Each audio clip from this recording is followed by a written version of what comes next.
Yang bisa kita lakukan adalah mempersiapkan diri. Karena hidup terus berjalan.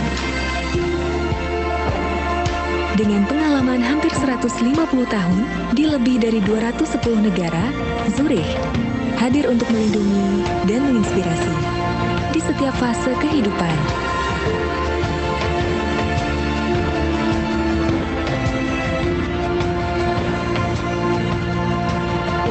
Terus berinovasi untuk melayani. Dengan tim yang handal dan terampil, siap berikan perlindungan menyeluruh untuk semua. Bersama Anda di setiap langkah menuju masa depan yang cerah, agar Anda dapat berkata, sudah siap.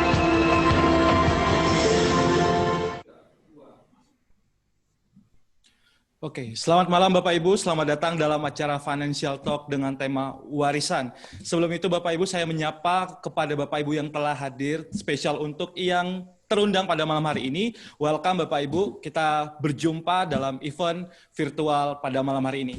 Baik, Bapak Ibu, saya mau ngetes suara saya terlebih dahulu, apakah cukup clear, terdengar oleh Anda semuanya yang telah hadir pada malam hari ini. Jika cukup clear, boleh untuk memberikan kolom komentar yang telah tersedia di aplikasi Zoom Bapak Ibu.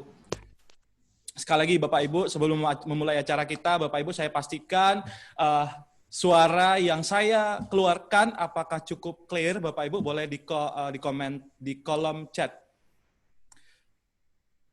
Jelas. Oke, terima kasih Bapak Ibu. Selamat datang untuk semua yang telah hadir pada malam hari ini di acara yang luar biasa, Financial Talk dengan tema warisan. Merekatkan atau meretakan Bapak Ibu, sorry ya. Hampir mengatakan merenggangkan, hampir sama Bapak Ibu ya. Apakah membuat sesuatu menjadi lebih lekat atau malah memecah suatu hubungan Bapak Ibu. Tentu ini layak untuk diperbincangkan pada malam hari ini Bapak Ibu. Mungkin untuk hal yang luar biasa ini tentu akan diberikan oleh orang yang berkompeten tentunya ya. Bersama saya Wilson Pasaribu yang akan memandu acara kita live dari Studio 1 PT Zurich Topaz Live Bapak Ibu. Dan tentunya Bapak Ibu, saya tidak sendiri, saya juga selalu ditemani oleh rekan duet saya yang luar biasa. Jauh langsung dari Surabaya, dari Studio 1 Zurich Topaz Live, ini dia Vivi. Vivi, selamat malam Vivi. Selamat malam Wilson. Ya, sebelumnya hari ini, izinkan saya menyapa para tamu undangan terlebih dahulu Wilson ya. Ya. Sebelumnya kami ucapkan Assalamualaikum warahmatullahi wabarakatuh. Selamat malam para undangan yang terhormat. Terima kasih atas kehadirannya pada acara pada malam hari ini. Nah, Wilson, acara malam hari ini adalah acara yang luar biasa spesial. Luar biasa, saking luar biasanya Vi, saya sampai grogi lagi nih. Nggak apa-apa. Ya. Karena antusiasmenya sangat luar biasa ya Wilson. Betul sekali, Vi.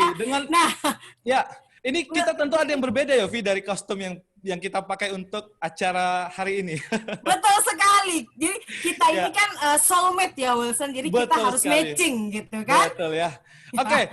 Ini acara yang luar biasa, tentunya nanti dengan speaker yang luar biasa dan pembahasan yang tentu saja mungkin banyak segelintir orang ini mengatakan ini tabu untuk dibahas, tapi sebenarnya ini layak banget ya Vi untuk diperbincangkan atau untuk dimiliki setiap orang atas pengetahuan mengenai warisan. Benar ya Vi ya? Betul sekali Wilson. Ya. Nah, tadi seperti topik kita pada malam hari ini, warisan meretakkan atau merekatkan gitu ya. Karena banyak sekali kalau kita lihat kasus-kasus terjadi itu karena sengketa waris, ya. Nah, contoh kita bilang dulu mungkin di tahun 2012 ada kasus dari grup kapal api. Belum lagi ada kasus Mas Pion. Dan yang sedang trending topik gitu ya. Kalau seperti yang kita tahu di berita-berita jadi headline news gitu kan, adalah sengketa waris dari grup Sinarmas. Wow. Angkanya juga nggak main-main ya, Via? Angkanya fantastis loh. Yang dipermasalahkan tuh hingga 600 triliun gitu kan. What? Dan 600 triliun rupiah? Betul banget, Wilson. Itu duit apa bukan ya, Wilson ya? Wow. Oke. Nah, tapi nggak usah khawatir Bapak Ibu sekalian. Nah, oleh sebab itu Zurich memberikan yang terbaik pada malam hari ini. Betul. Untuk memberikan informasi yang paling up to date, paling clear dari narasumber yang pastinya sangat-sangat berpengalaman di bidangnya pastinya Wilson ya. Oke. Nah, pasti semuanya sudah pada antusias pengen tahu gitu kan kira-kira waris tuh bagaimana sih gitu kan.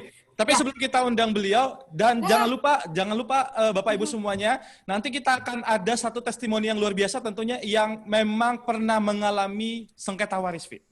Betul banget. Jadi kita tidak hanya berbicara mengenai bagaimana sih teorinya, tetapi ada satu orang yang luar biasa juga yang sudah pernah mengalami ribetnya kayak gimana gitu ya. Betul. Langsung saja. Oke, langsung saja. Mari kita sambut narasumber kita yang pertama. Beliau adalah seorang Certified Financial Planner. Beliau juga adalah Professional Estate Planner. Mari kita sambut dengan tepuk tangan yang meriah untuk Bapak Basri Adi. Silakan Pak Basri. Oke, terima kasih. Wilson dan Vivi. Suara saya cukup jelas terdengar? Ya, cukup clear, jelas Pak Basri. Jelas ya, clear ya. Oke, baik. Selamat malam Bapak Ibu semua, para undangan. Senang sekali saya bisa bertemu dengan Bapak Ibu malam hari ini.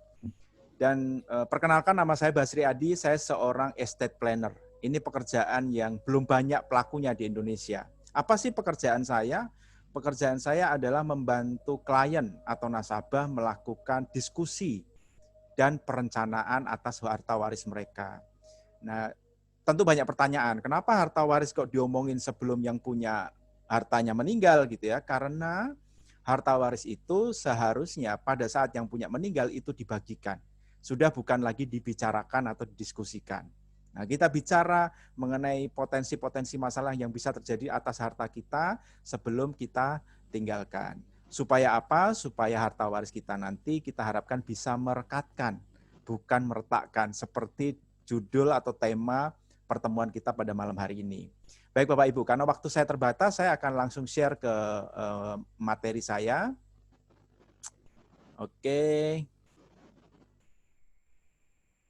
Nah, ini adalah materi saya. Sesuai dengan tadi tema yang sudah disampaikan oleh pengundang Bapak dan Ibu semua, tema malam hari ini adalah harta warisan itu merekatkan atau meretakkan, gitu ya. Nah, nama saya Basri Adi, tadi estate planner. Saya juga penulis buku mengenai estate planning, judulnya Hartamu Bukan Hartamu. Ini sedikit background tentang saya. Jadi saya juga mengajar, selain menulis buku juga saya mengajar, saya praktisi, gitu ya Bapak Ibu. Dan sertifikasi financial planner saya dapatkan dari Universitas Pelita Harapan. Oke, ini aktivitas saya, jadi saya juga sharing untuk semua teman-teman di industri asuransi, termasuk malam ini eksklusif untuk teman-teman baik asuransi Zurich Topaz Life. Gitu ya. Senang sekali saya bisa ketemu dengan Bapak dan Ibu semua. Nah, saya juga punya channel YouTube untuk materi perencanaan waris, jadi Bapak Ibu yang pengen nonton, pengen tahu soal bagaimana sih perencanaan waris, kisi-kisinya gitu, silahkan bisa subscribe channel YouTube saya. Nah oke, malam ini saya akan mulai materi saya dengan gambar ini, gitu ya. Jadi ini ceritanya ada bapak suami, seorang suami yang dapat gaji ke-13, gitu ya. Terus kemudian dia tanya kepada istrinya, Mi, saya dapat gaji ke-13, gede nih Mi, gaji 13 kali ini gitu. Kira-kira mau kita beliin apa ya Mi? Gitu. Kemudian istrinya menunjukkan tas ini, gitu ya. Ada yang tahu kira-kira tas ini harganya berapa? Boleh ditebak di chat? Silakan. Oke. Banyak yang sudah bisa menebak dengan tepat ya. Kayaknya sudah pernah ngincer tapi belum bisa kebeli kayaknya ya. Ya, jadi tas ini mereknya Hermes, gitu ya. Serinya yang itu, modelnya yang itu gitu ya, dan di Indonesia banyak yang punya. Saya lihat di beberapa YouTube selebriti, saya lihat mereka sudah nenteng tas ini, mereka sudah punya. Nah, bagi yang belum tahu, nih saya lihat sudah beberapa sudah tahu harganya. Harganya adalah 1,6 miliar.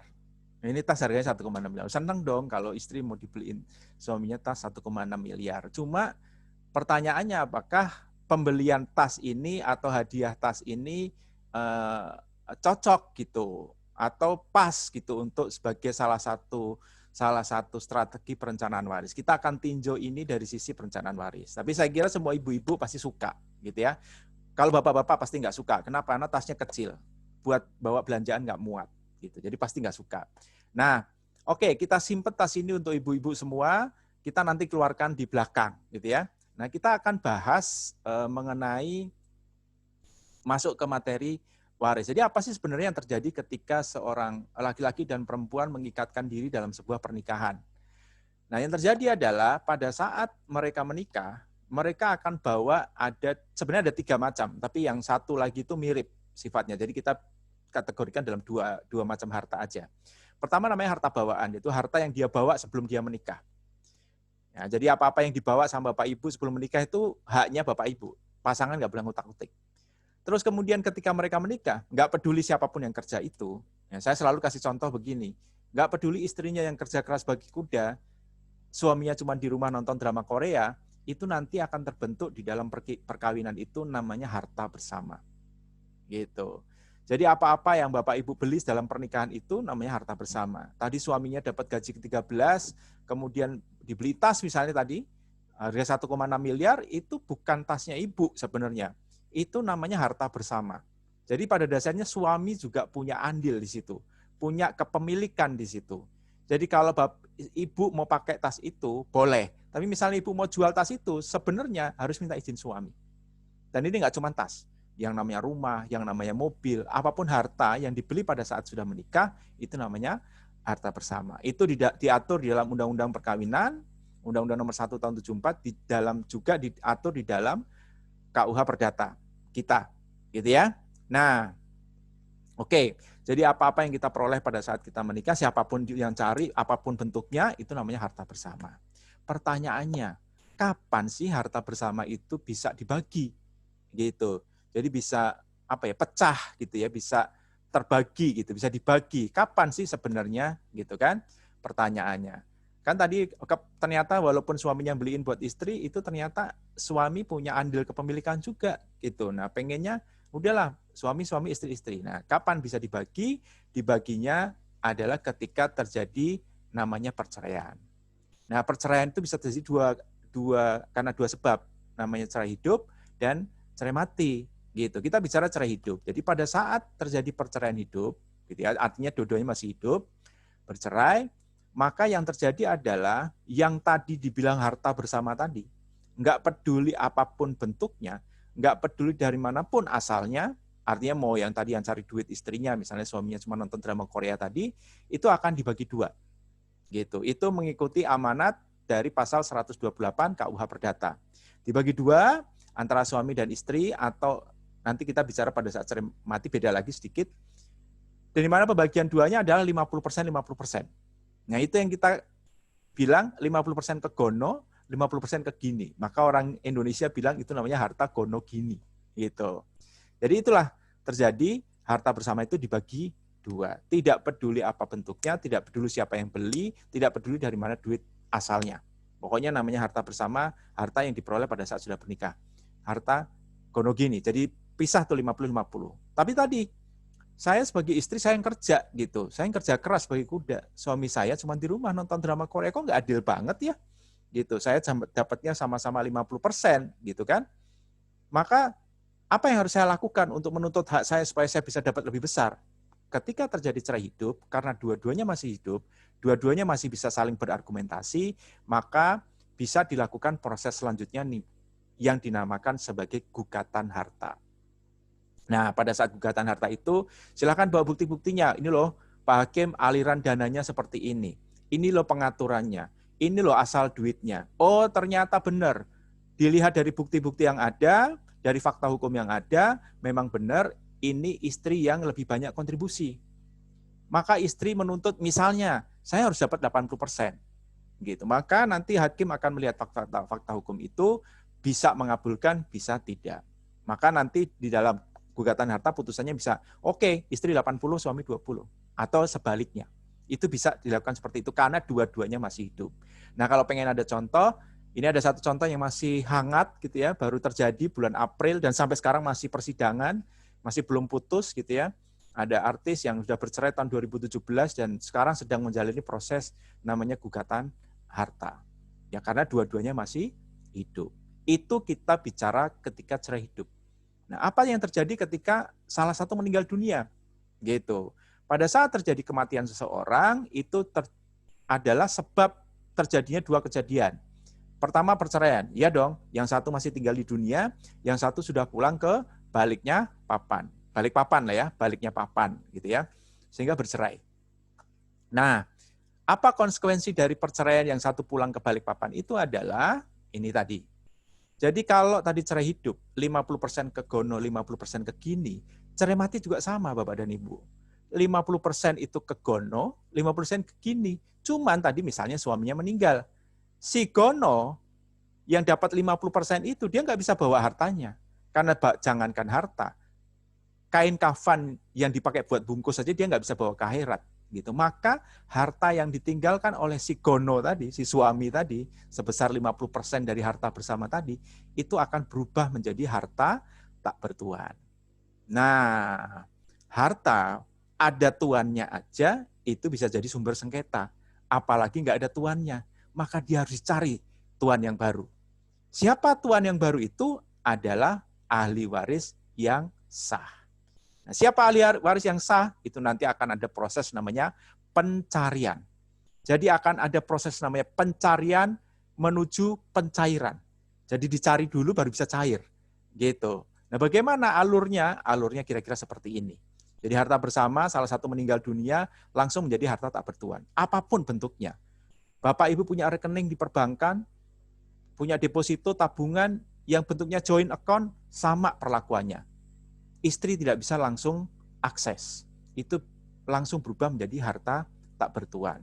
Istri harus membuktikan bahwa dirinya adalah ahli waris yang sah. Itu yang saya sebut sebagai proses pencarian, menuju pencarian. Nah, proses pencariannya seperti apa? Ini ada beberapa prosedur yang memang Bapak Ibu harus tempuh. Ada dokumen yang memang harus Bapak Ibu punya, gitu ya, ketika pasangan meninggal dunia. Dari mulai namanya surat pernyataan ahli waris sampai di tingkat kecamatan, akte waris, di notaris, kemudian kalau muslim biasanya diminta penetapan di pengadilan. Ini Bapak Ibu harus urus. Dan mengurus ini bisa cepat, bisa lama. Satu kali saya pernah baca satu surat pembaca di Kompas gitu ya. Itu ada seorang Bapak di Bekasi melakukan pengurusan untuk minta surat pernyataan waris untuk keperluan balik nama atau proses BPHTB ya, pembayaran BPHTB. Itu susah. Karena dia membutuhkan tanda tangan ahli waris yang lain yang tempatnya terpisah-pisah. Jadi ini bisa lama banget. Gitu. Proses pencariannya bisa lama banget. Nah, kalau pengen contoh lagi, ini ada salah satu contoh yang ini rada ekstrim gitu ya, tapi mungkin bisa terjadi. Ini mungkin 1:1000, tapi satunya mungkin bisa terjadi sama orang yang kita kenal. Satu kejadiannya bisa terjadi sama orang yang kita kenal. Ini ada satu kejadian di mana ada seorang anak memerlukan waktu kurang lebih 20 tahun untuk bisa mencairkan rekening bapaknya.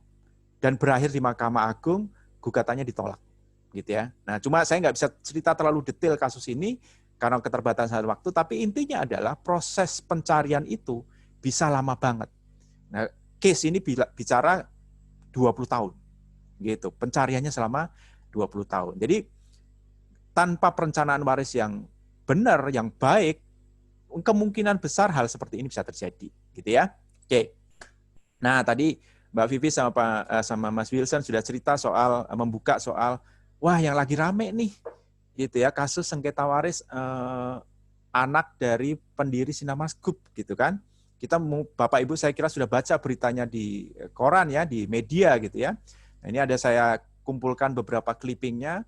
Jadi yang dituntut adalah 672 triliun. Tadi besar nggak ya angka segitu? Ini Bapak Ibu saya kasih gambaran. Pendapatan pajak Indonesia, target pajak Indonesia tahun 2020 itu 1.200 triliun. Berarti ini setengahnya pendapatan pajak Indonesia selama 1 tahun. Berarti apa? Gede banget. Ini gede banget gitu ya. Nah, kasus ini bukan kasus yang pertama. Ini adalah kalau saya sebut itu puncak gunung es dari banyaknya sengketa waris di Indonesia yang selama ini kita ya udahlah nggak usah terlalu diomongin lah, tabu lah, nggak enak lah, pamali lah gitu ya. Yang akhirnya itu membentuk satu kayak gunung es yang kelihatan yang gede-gede aja, yang kecil-kecil ada di bawah nggak kelihatan. Gitu. Bapak Ibu kalau mau rajin lihat itu di website Mahkamah Agung itu putusan mengenai sengketa waris perdata maupun Islam itu banyak banget. Puluhan ribu, bukan lagi ribuan, puluhan ribu. Gitu. Jadi sebenarnya banyak. Ini adalah puncak gunung es. Jadi kita sudah pernah tahu mengenai sengketa warisan di grup kapal api, di Maspion, ya, cintailah produk-produk Indonesia. Kemudian ini baru juga tahun 2017 kemarin sengketa ahli waris sahamnya pemilik Bluebird, gitu. Nah, ini banyak sebenarnya, gitu. Nah, oke lah. Apa sih sebenarnya yang sedang terjadi di dalam grup keluarga pendiri Sinarmas, gitu kan? Kalau saya buat kronologisnya kira-kira seperti ini, di mana ada seorang bapak namanya Pak Eka Cipta, dia punya kekhawatiran bahwa suatu saat nanti ketika dia meninggal, anak-anaknya akan berebut waris, makanya dia menyiapkan namanya surat wasiat. Surat wasiat dilaksanakan ketika beliau meninggal pada bulan Januari 2019, di mana beliau punya 5 istri dan 28 anak. 5 istri itu adalah 2 istri sah dan 3 istri luar kawin, atau kita biasa sebut, istilah awam kita istri siri, gitu ya. Jadi dari istri sah itu ada 15 anak, dari istri siri ada 13 orang anak. Masing-masing anak yang sah itu dapat 2 miliar, yang anak luar nikah, ya, anak dari perkawinan siri dapat 1 miliar. Oke. Dan salah satu penggugat ini namanya Pak Freddy, itu juga dapat 1 miliar karena dia adalah anak luar nikah atau anak dari perkawinan siri, gitu ya. Nah, lalu masalahnya di mana gitu? Kenapa bisa terjadi seperti itu? Karena balik lagi, awalnya memang anak luar kawin atau anak yang dilahirkan dari perkawinan siri itu memang tidak punya hak waris karena dia tidak punya hubungan perdata dengan bapaknya. Dia tidak punya hak apa-apa. Jadi dikasih wasiat 1 miliar itu sebenarnya sudah cukup oke, gitu. Tapi dalam perkembangan sejak tahun 2010, mungkin Bapak Ibu ingat kasusnya Macica Mokhtar, itu dilakukan peninjauan peninjauan oleh Mahkamah Konstitusi yang dimana sejak tahun 2012 anak luar kawin ini bisa mendapatkan pengakuan. Pengakuan dari mana? Dari negara. Atas apa? Atas hubungan perdata dia dengan bapaknya. Apa konsekuensi dari pengakuan itu? Konsekuensinya adalah, nah ini saya cepetin aja. Jadi ini ada dasar hukumnya di KUH Perdata dan putusan dari Mahkamah Konstitusi yang bilang bahwa anak-anak dari perkawinan siri itu bisa mendapatkan pengakuan. Dari pengakuan itu nanti muncul penetapan. Jadi ini kita cerita yang kasusnya itu, si Pak Freddy yang melakukan gugatan itu sudah punya penetapan. Penetapannya dia mintakan tanggal 20 Januari, tanggal 2 Februari penetapan itu sudah keluar dari pengadilan. Cepat banget gitu ya, dengan dia bawa bukti-bukti. Nah, apa yang terjadi ketika seorang anak dari perkawinan siri itu memegang surat ini, surat penetapan ini, gitu ya? Yang tadinya dia tidak punya hak apa-apa, 0 haknya, gitu ya. Setelah dia pegang ini, dia membawa 4 kabar buruk buat istri sah. Karena hak mereka dijamin oleh undang-undang. Pertama, bagian anak-anak ini minimal 1/3 bagian dari anak-anak sah. Jadi kalau anak-anak sahnya dapat 300, dia dapat 100 lah, kira-kira seperti itu. Yang tadinya nggak punya hak apa-apa. Terus kemudian, hak anak-anak ini harus dikasih duluan sebelum yang sah dapat, gitu. Nah ini satu hal yang menurut saya kita perlu concern, gitu. Kenapa? Karena biasanya istri-istri sah berpikir bahwa istri siri bukan ancaman. Betul, istri siri bukan ancaman. Tapi kalau lihat ini, yang jadi ancaman sebenarnya bukan istri siri, tapi anak dari istri siri. Yang barangkali mungkin istri-istri sahnya juga belum pernah ketemu itu sama si anak. Sama si istri siri juga belum pernah ketemu. Tiba-tiba datang, dia bawa surat, dia bilang bahwa haknya harus dikasih duluan. Sebesar 1/3 haknya anak sah. Terus kemudian, bila yang almarhum tidak meninggalkan ahli waris yang sah, anak ini akan mengambil semuanya. Gitu. Istilah saya winners take all. Gitu ya. Nah yang terakhir, yang keempat, kabar buruk yang keempat adalah, begitu dia punya surat itu, maka dia juga punya namanya hak legitimate porsi atau hak memaksa. Hak yang tidak pernah bisa dimiliki oleh istri sah. Nah, ini luar biasa gitu Bapak Ibu. Ini dijamin oleh undang-undang. Nah, jadi balik lagi tadi, harta warisnya sudah dibagi-bagi, kemudian dia datang nih, dan dia minta dikasih duluan, maka dia harus dikasih duluan. Gitu. Nah, dia punya namanya legitimate porsi lagi. Hak yang ini, istri tidak bisa punya, istri sah tidak bisa punya sampai kapanpun. Karena memang istri bukan termasuk di dalam golongan legitimaris. Gitu. Lalu, Pak, saya kan aman gitu kan. Saya merasa bahwa saya sebagai istri aman karena suami saya sudah beliin saya rumah. Rumah itu di atas namakan saya gitu. Berarti itu nggak akan dituntut dong sama anak-anak ini misalnya ada gitu kan. Bapak Ibu, proses ngasih rumah kepada istri, ngasih rumah kepada anak itu harus melalui mekanisme namanya hibah. Kalau kepada anak diperbolehkan, tapi kepada istri itu nggak boleh. Bahasanya dilarang. Jelas. Jadi penghibahan antara suami istri selama perkawinan itu dilarang. Jadi yang tadi namanya tas 1,6 miliar itu tetap namanya harta bersama. Rumah yang mungkin nilainya miliaran itu tetap namanya harta bersama. Yang ketika nanti salah satu pulang ke baliknya papan, itu tetap harus dibagi kepada ahli waris lain. Gitu. Jadi balik lagi ke tas tadi bukanlah solusi perencanaan waris, Bapak dan Ibu. Bahkan justru tas-tas ini akan nanti jadi sumber keretakan. Jadi bukan merekatkan tadi, tapi justru akan meretakkan. Nah hari ini saya mau sampaikan, karena ini kebetulan yang mengundang adalah teman-teman dari Zurich Topaz Live, apa sih sebenarnya solusi perencanaan waris yang paling baik gitu ya. Saya sampaikan secara objektif bukan karena yang mengundang perusahaan asuransi. Yang menjadi solusi perencanaan waris paling baik adalah polis asuransi jiwa. Gitu. Jadi mungkin nanti kalau modalnya sama-sama 1,6 M, kalau yang di sebelah kiri saya ini dapatnya tas, di sebelah kanan ini bisa dapatnya, Zurich kemarin sudah menghitung teman-teman itu katanya bisa dapat 10 miliar katanya. Dengan modal yang sama sekitar 1,6 M. Gitu. Nah ini luar biasa gitu. Ini kalau digambar, gambarnya seperti ini. Jadi ada harta ketiga yang namanya polis asuransi jiwa, yang ketika si tertanggungnya itu meninggal dunia, misalnya si suami meninggal dunia dan dia menjadi tertanggung, itu uang akan langsung jatuh kepada yang ditunjuk. Jadi bahasa polis tidak pernah bilang ahli waris. Bahasa polis bilang yang ditunjuk. Jadi kalau ibu sebagai istri yang ditunjuk oleh suami untuk menerima manfaat 100%, maka itu 100% jatuh kepada istri. Tadi datang anak bawa surat tadi, anak-anak yang datang dari perkawinan yang kita nggak tahu kapan terjadinya, bawa surat, dia bilang saya mau minta bagian saya, maka uang yang keluar dari asuransi itu, manfaat asuransi itu tidak bisa diganggu gugat. Kenapa tidak bisa diganggu gugat? Karena antara hukum waris dengan polis asuransi jiwa memiliki landasan hukum yang berbeda. Jadi kalau Bapak Ibu yang mungkin kebetulan belajar ilmu hukum, mempelajari tentang hukum perdata, sudah tahu bahwa di dalam kitab Undang-Undang Hukum Perdata itu terdiri dari 4 buku. Buku pertama mengatur tentang orang, buku kedua mengatur tentang barang, buku ketiga mengatur tentang perikatan, buku keempat mengatur tentang kedaluarsa. Hukum waris itu berada di buku 2. Sedangkan kontrak asuransi jiwa itu diatur di dalam buku 3. Jadi landasannya sudah berbeda.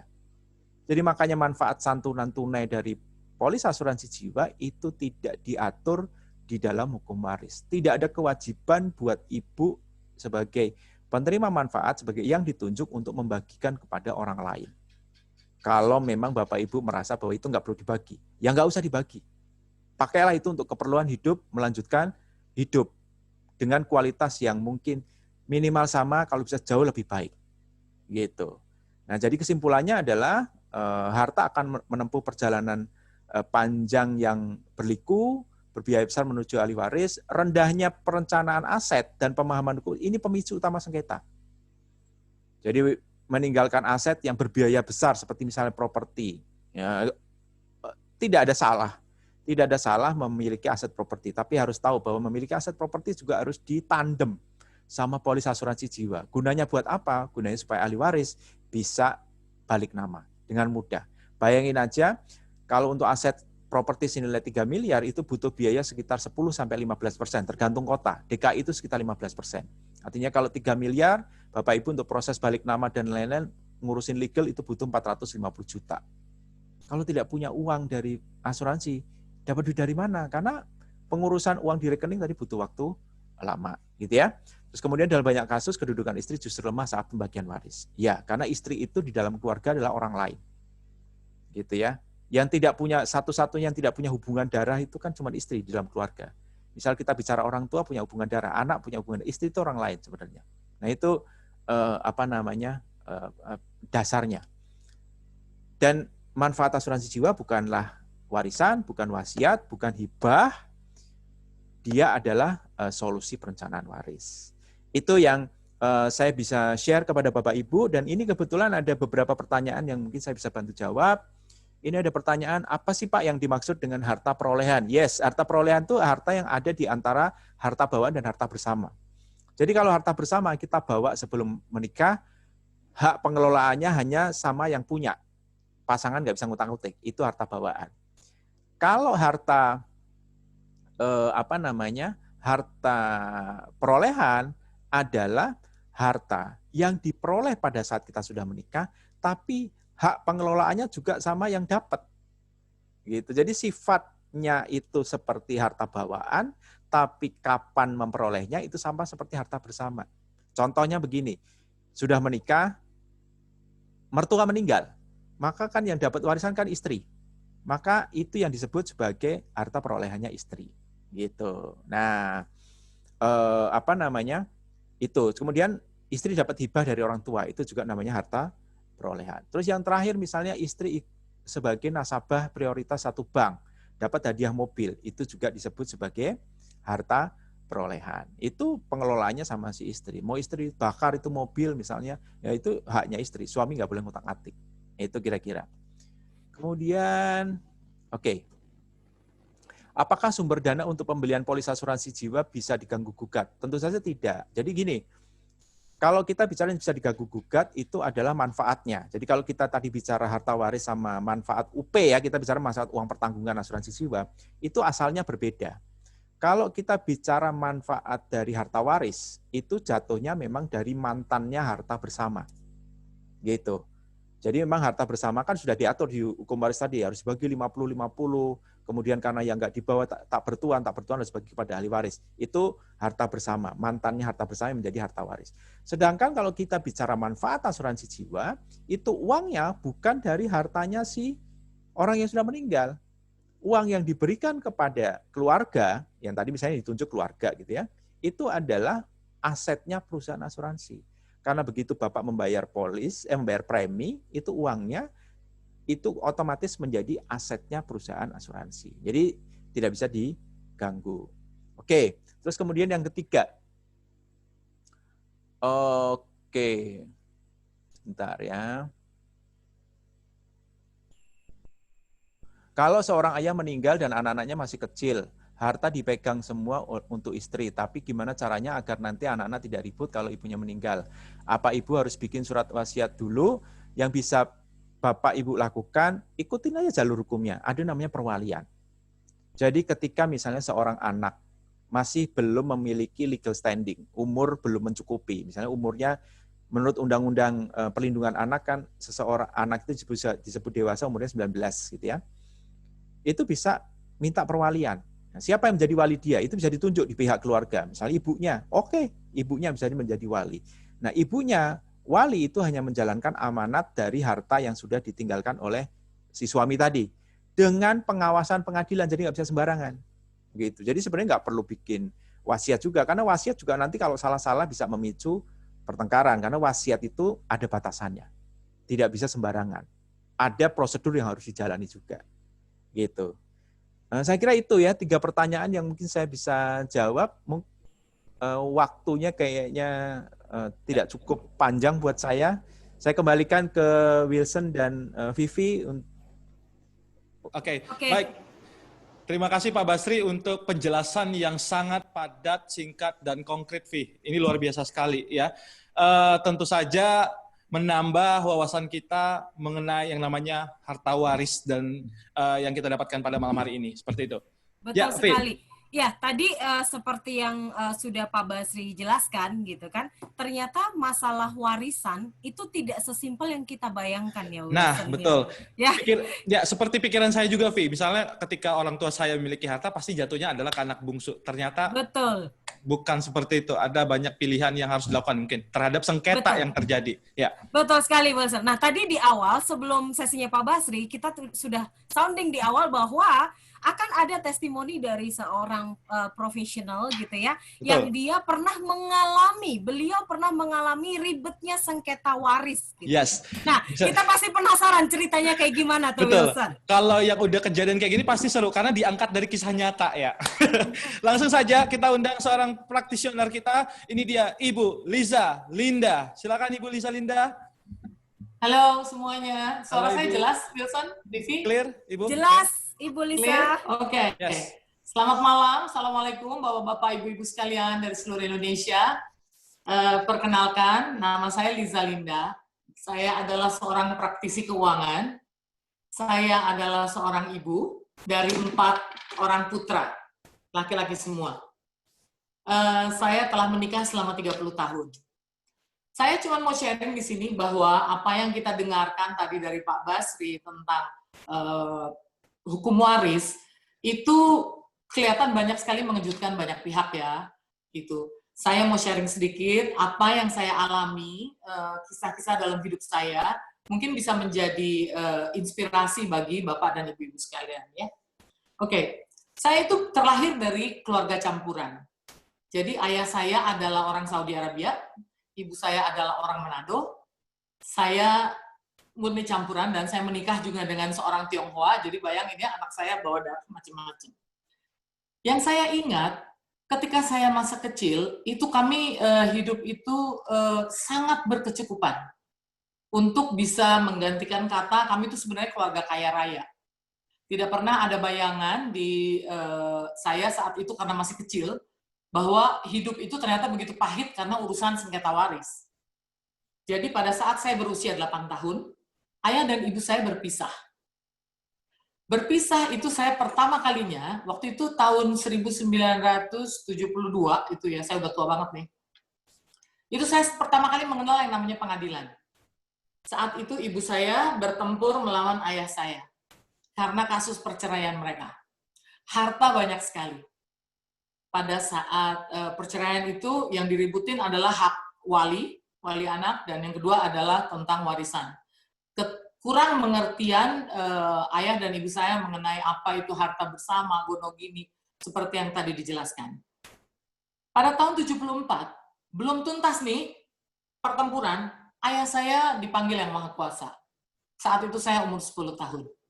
Saya tidak sama sekali ada di bayangan saya bahwa itu adalah awal dari kesulitan hidup yang saya alami sampai berpuluh-puluh tahun. Oke, orang lihatnya gini, oh ini keluarga kaya raya. Saya waktu dulu punya hotel banyak sekali. Ayah saya adalah salah satu pendiri PHRI, Persatuan Hotel dan Restoran Indonesia. Kami anak kandung berempat, kakak adik. Di perkawinan ayah saya sebelumnya, ayah saya telah menikah sebelumnya, sebelum kemudian berpisah sama istri pertamanya, dan punya 7 orang anak. Jadi saya punya 7 orang saudara tiri, separuh, saudara seayah. Dan pada saat ayah saya sudah berpisah sama ibu saya, ayah saya menikah lagi dengan seorang, dan beliau meninggal, ayah saya meninggal saat ibu tiri saya itu sedang hamil. Jadi saya ini sekeluarga 12 orang. Dengan ketidakmengertian mengenai waris, bayangin.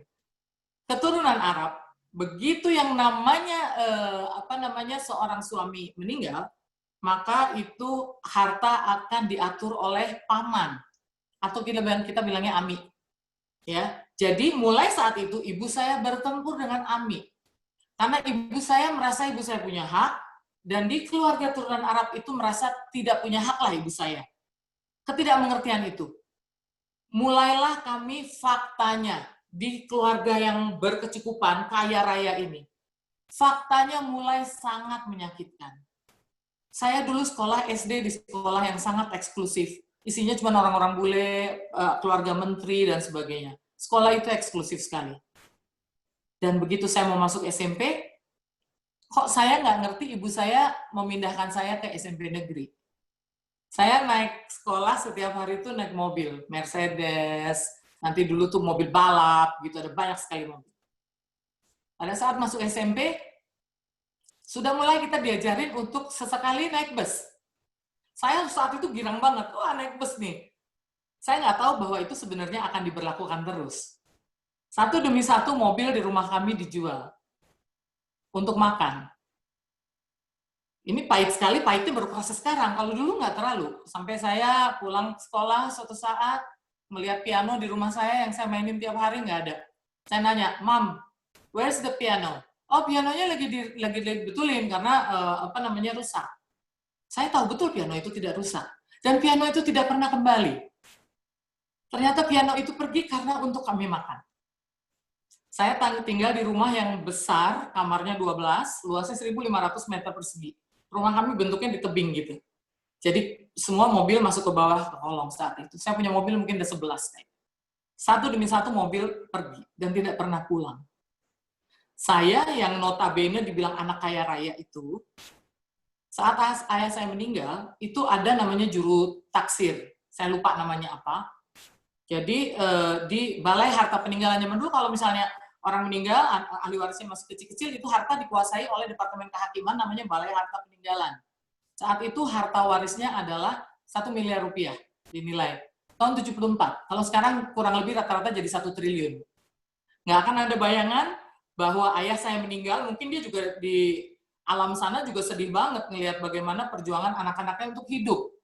Karena harta itu dipakai berebutan, nggak keruan, akhirnya sampai hotel tidak bisa beroperasi semua, uang masuk nggak ada, dan kami mulai ngalamin kesulitan sekali. Satu demi satu, harta benda yang dijualin. Tanah begitu banyak, dan tidak bisa dijual, karena semua menjadi objek sengketa waris. Itu yang saya tidak mengerti. Saya kuliah, masuk universitas negeri dengan mati-matian, baru masuk 1 semester, ibu saya kirim surat, karena saya di Bandung waktu itu, ibu saya bilang, Linda, Mami udah gak kuat lagi, udah gak punya uang lagi, jadi sebaiknya kamu berhenti dulu kuliahnya, kamu pulang ke Jakarta. Saya nangis luar biasa. Saya bilang, saya udah mulai tahu, wah ini tuh, saya mulai masuk ke jalur kemiskinan nih. Kalau saya nggak sekolah, nggak jadi orang, harus saya mau jadi apa? Kata ibu saya, kamu bisa menikah dengan laki-laki kaya. Saya bilang, saya nggak kepikir menikah sama laki-laki kaya. Saya nggak mau menikah sama laki-laki kaya, saya pengen kaya. Karena ayah saya orang kaya. Dan saya harus terima kenyataan bahwa kami jadi miskin. Untuk kuliah nggak punya uang. Saya memilih mencari kerja. Sambil melatih paduan suara sekolah-sekolah, saya kemudian kerja jadi resepsionis. Dan di tahun berikut, adik saya diterima juga di universitas yang sama, dan saya biayain adik saya dengan segala cara. Saya harus kerja dengan bawa sepatu, ditaruh di kantong plastik, supaya sepatu saya nggak gampang rusak. Saya selalu bertanya, Tuhan, ayah saya meninggalkan begitu banyak harta waris. Kenapa kami mesti hidup seperti ini? Saya beruntung karena saya sekolah di sekolah yang dual language ya, I speak English, itu membantu sekali, saya bisa cari kerja. Ada satu momen di mana saya begitu membenci yang namanya harta waris. Karena semua orang kalau ketemu saya bilang, aduh lu kan anaknya Pak Haji Ali, anak kaya raya 7 turunan gak bakal habis. Betul, itu teorinya. Faktanya, saat saya kuliah di Universitas Pajajaran, saya indekos, kamar saya kecil. Bukan sekali 2 kali. Saya tidak punya makanan. Saya makan nasi, minta tetangga kamar saya. Saya bilang, lu ada nasi sisa nggak yang lu nggak makan? Ada nih, Lin, masih ada. Boleh nggak buat gue? Mereka pikir cuma saya malas beli keluar. Padahal saya nggak punya uang. Saya punya Indomie 1.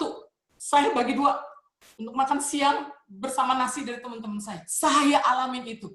Seorang anak yang harta warisnya katanya 7 turunan tidak akan habis. I've been there. Kalau saya mengerti dan saya tahu bahwa ada jalan lain untuk membuat ahli waris dan anak-anak kita tidak menderita, pasti bapak saya akan melakukan itu. Namun sayang, ayah saya tidak mengerti. Ayah saya bekerja dengan dulu tuh semua orang belum ada di pikirannya, oh iya ada jalan lain ya untuk asuransi. Untuk itu bapak-bapak, ibu-ibu sekalian, saat itu saya bersumpah, itu momentum. Kalau saya punya anak saya mau minta sekolah dimanapun, saya nggak akan biarkan mereka ngalamin apa yang saya alami. Cukup saya sendiri. Saya bangun hidup saya dari nol, tanpa harta waris. Kenapa? Karena harta warisnya nggak bisa dilikuidasi, nggak bisa diambil, nggak bisa dicairin. Cuma dimimpi semua. Oh, nanti kalau tanah kita yang 3 hektar di Rawamangun itu bisa dijual ya. Ternyata itu sudah dijual duluan oleh paman, oleh kakak-kakak tiri, pakai pemalsuan ini dan sebagainya. we got nothing, zero. Yang sekarang saya lakukan adalah, saya pastikan keluarga saya nggak akan ngalamin makan Indomie dibagi 2. Dari naik Mercy harus naik bis, tidak akan. Saya nggak didik anak saya semewah itu.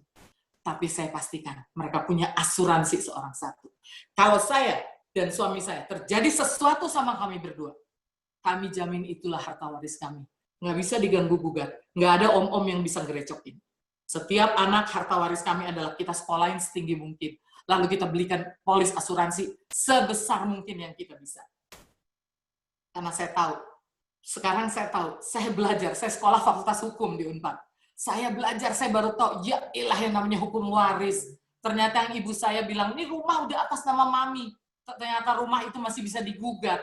Begitu ayah saya meninggal, rumah 1.500 meter itu jadi gugatan harta, bayangin. Kami mau tinggal di mana? Ini adalah kisah nyata.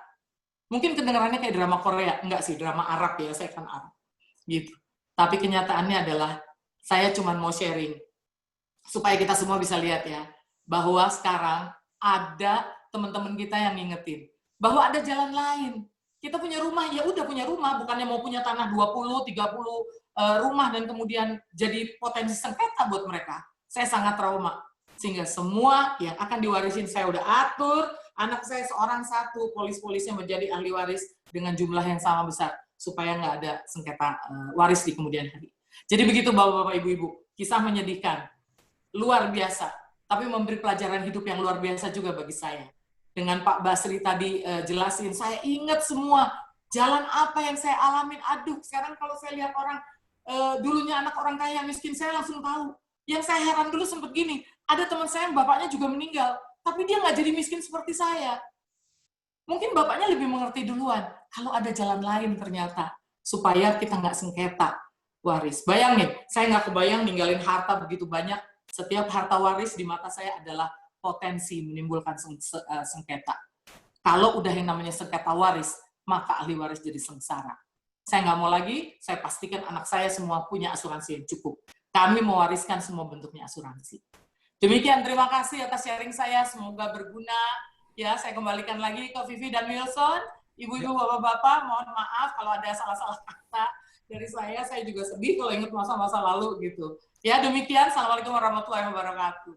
Oke, terima kasih Mam Liza Linda, Ibu Liza Linda yang luar biasa untuk sharingnya pada malam hari ini. Tentu ini menyentuh, masuk ke dalam hati kita setiap pribadi Bapak Ibu yang telah hadir pada malam hari ini. Dan kita berdoa Bapak Ibu, ini tidak terjadi, apapun yang telah terjadi di masa lalu oleh Ibu Liza Linda, ini tidak terjadi kepada kita untuk di masa yang akan datang. Tentu saja ini terkhusus bagi yang terundang pada malam hari ini, Bapak, Ibu, dan tentu saja untuk spesial untuk ibu-ibu, please jangan tahan pasangan Anda untuk memiliki yang namanya kontrak uang pertanggungan. Seperti itu. Baik, Vi? Yes, Wilson. Ya, tadi jangan saya tahan ya, Vi ya. Jangan tahan pasangan. Saya sudah menyiapkan yang terbaik karena saya juga tidak ingin mengalami hal seperti itu. Tadi saya dengar sharing dari Ibu Liza Linda, saya sampai merinding loh beneran gitu kan. Ini saya sampai hampir menangis ini. Tapi harus fokus lagi. Ya. Oke, tapi tadi sharing yang sangat luar biasa yang mengingatkan kita kembali, terutama untuk Bapak Ibu para tamu undangan yang sudah hadir pada malam hari ini gitu ya. Untuk bagaimana sih caranya kita mempersiapkan warisan terbaik untuk keluarga kita nantinya. Jangan sampai sengketa waris seperti yang tadi dialami oleh Ibu Liza Linda, sekarang juga yang terjadi di keluarga Sinarmas itu kita alami. Jadi jangan sampai. Kita perlu melakukan yang namanya perencanaan waris dengan program yang terbaik pastinya. Betul sekali. Nah, kita sudah dapatkan pemahaman yang luar biasa. Tentu saja kita juga akan menjawab. Ada nggak ya programnya yang sesuai dengan tema kita pada malam hari ini, Vi? Tentu saja ada. Benar ya? Ada banget pastinya. Tentu saja akan diinformasikan oleh yang berkompeten juga.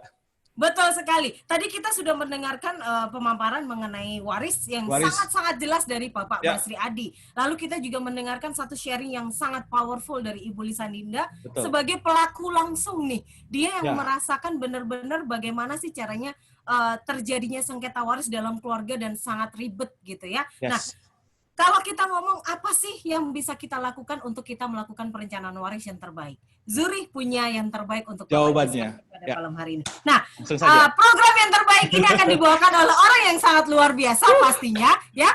Beliau adalah seorang financial planner. Beliau juga adalah direksi dari PT Zurich Topaz Life. Luar biasa. Beliau juga adalah Chief Distribution Officer dari PT Zurich Topaz Life. Ya. Mari bersama-sama kita sambut Bapak Budi Darmawan. Ini dia.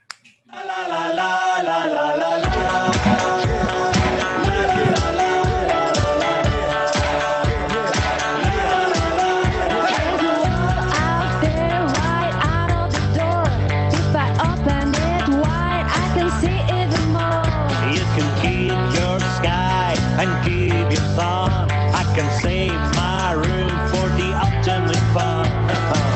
It's only like a tub, but I will never budge. I made my mind up, I'm not changing it so. You keep your great doors, that hole is full of love. I'm always happy in my little cocoon. Everything I need is right in the home. Everything I need is right in the home.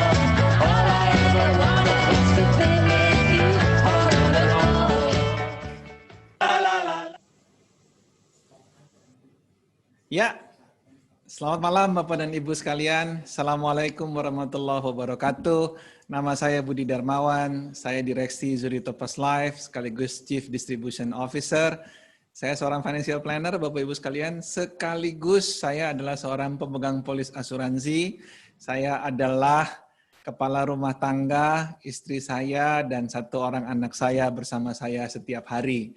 Dan saya pastikan bahwa saya punya rencana yang paling komprehensif untuk memastikan urusan waris di keluarga saya benar-benar terencana dengan baik. Buat Anda yang saat ini sedang menyaksikan bersama pasangan Anda, ataupun bersama keluarga Anda, ataupun yang sendirian, Bapak dan Ibu, Anda nanti malam nggak bisa tidur, karena saya akan memberikan salah satu rencana solusi buat Anda semua. Bapak dan Ibu sekalian, tentang yang tadi dibicarakan oleh Pak Basri Adi memang sedang menjadi topik yang hits, lagi happening sekarang karena dibahas di mana-mana. Sengaja kita angkat untuk bisa memberikan insight, memberikan sharing buat Anda semua yang bisa dipergunakan untuk pengambilan keputusan Anda. Baik, Bapak dan Ibu sekalian, presentasi saya akan singkat sekali pada malam hari ini. Dan saya akan memulai presentasi saya dengan memutarkan sebuah video singkat berikut ini. Silakan.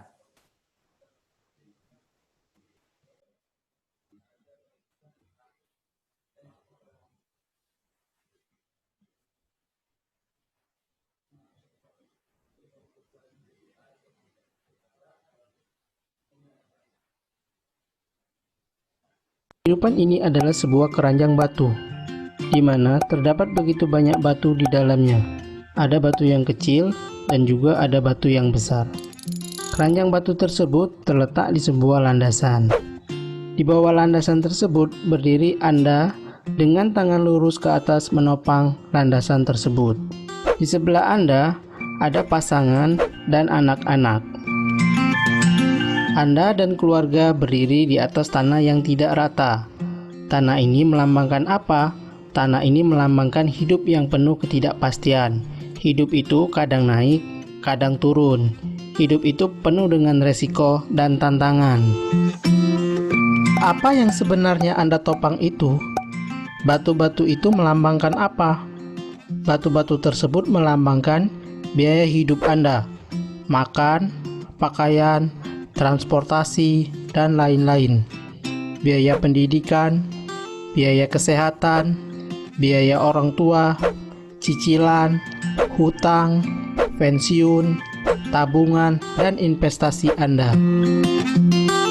Nah, coba Anda bayangkan, apakah Anda pernah merasa lelah dengan tangan lurus ke atas menopang keranjang batu tersebut?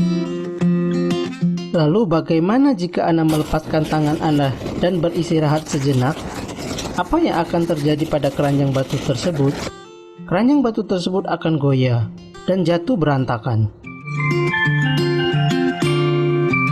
Jadi, bagaimanapun lelahnya hidup Anda, Sesulit apapun hidup Anda harus sekuat tenaga menopang keranjang batu tersebut. Nah, apa yang terjadi jika suatu saat Anda tidak bisa menopang batu tersebut? Maka dipastikan istri dan anak-anak Anda akan tertimpa beban yang sangat berat. Jadi, bagaimana kita bisa menjamin bahwa apapun yang terjadi pada kita, keranjang batu tersebut tetap berada pada tempatnya? Hanya ada satu cara. Cara menjaminnya adalah dengan membangun dua pilar di kedua sisi. Jika Anda memiliki dua pilar tersebut, maka keranjang batu itu akan tetap berada di sana selamanya. Pilar ini melambangkan apa? Pilar ini melambangkan proteksi dan uang. Silakan hubungi orang yang membagikan video ini untuk mendapat informasi lebih jelas tentang konsep keuangan ini.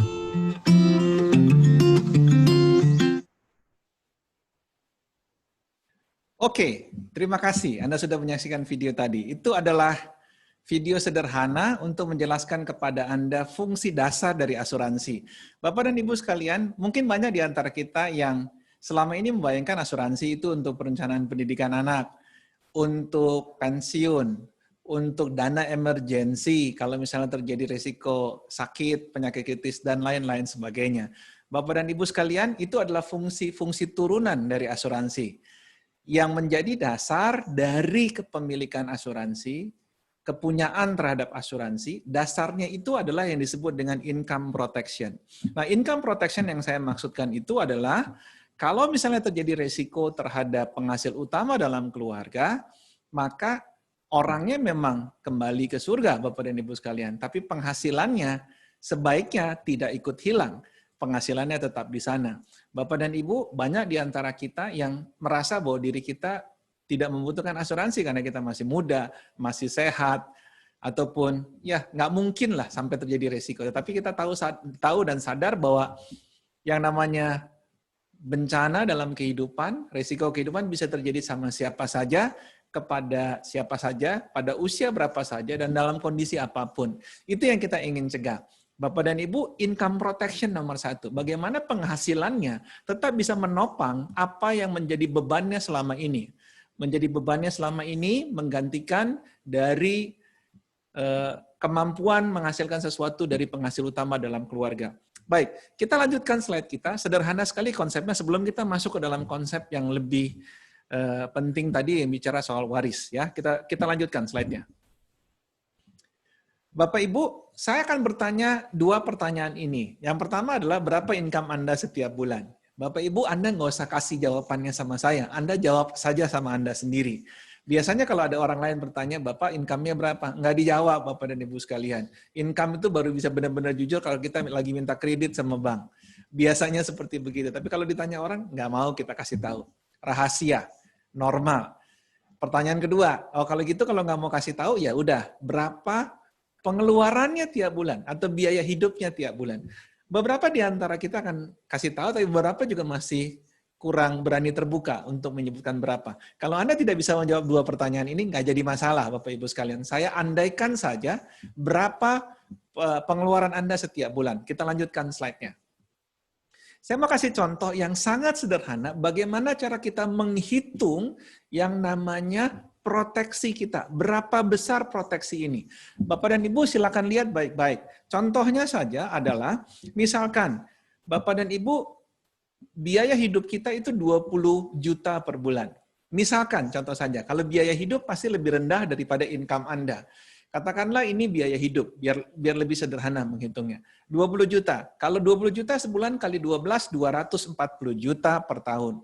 Bapak dan Ibu, itu berarti harus ada uang 20 juta per bulan atau 240 juta per tahun untuk yang namanya gaya hidup Anda tetap ada di sana, tidak berubah. Gaya hidup tetap ada di sana. Jadi kebutuhan kita akan terus tercukupi. Untuk bisa menghasilkan 240 juta per tahun atau 20 juta per bulan, Anda memerlukan angka ini harus dibagi dengan bunga yang ada di deposito saat ini atau instrumen investasi yang lain, tapi yang paling gampang kita pakai deposito, kita bagi dengan let's say 5%. Kalau 240 juta dibagi dengan 5%, maka yang didapatkan adalah angka 4,8 miliar. 4,8 miliar ini akan menjadi uang yang menjadi sumber income Anda untuk kedepannya. Kalau misalnya terjadi resiko terhadap penghasil utama dalam keluarga. Dalam bahasa asuransi, ini yang disebut dengan uang pertanggungan. Ini adalah uang sumber income Anda untuk kedepannya. Kenapa harus disebut sebagai sumber income? Ya, karena ini sebaiknya tidak dipergunakan, tidak dilakukan sebagai expense, tidak di-spending, tapi taruh sebagai sumber income, dan sumber income ini kalau ditaruh menghasilkan 5% setahun, totalnya adalah 240 juta per tahun atau 20 juta per bulan.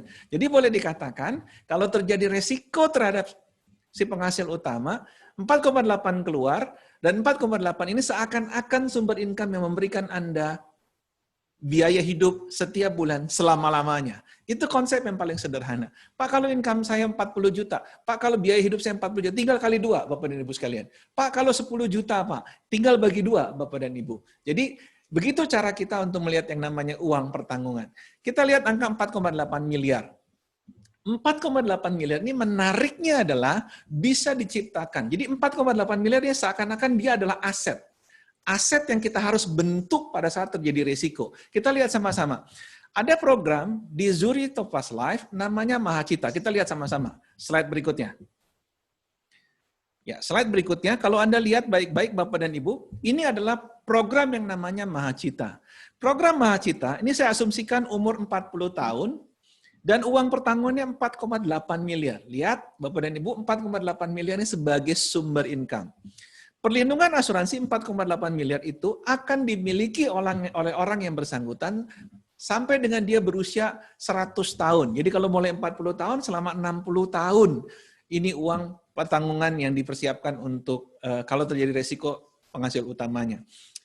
Anda lihat, ada garis seperti begini sekarang. Di slide Anda ada garis yang turun naik seperti begitu, inilah yang disebut dengan potensi nilai investasi. Bapak dan Ibu sekalian, perlindungannya 4,8 miliar, itu pasti Bapak Ibu sekalian.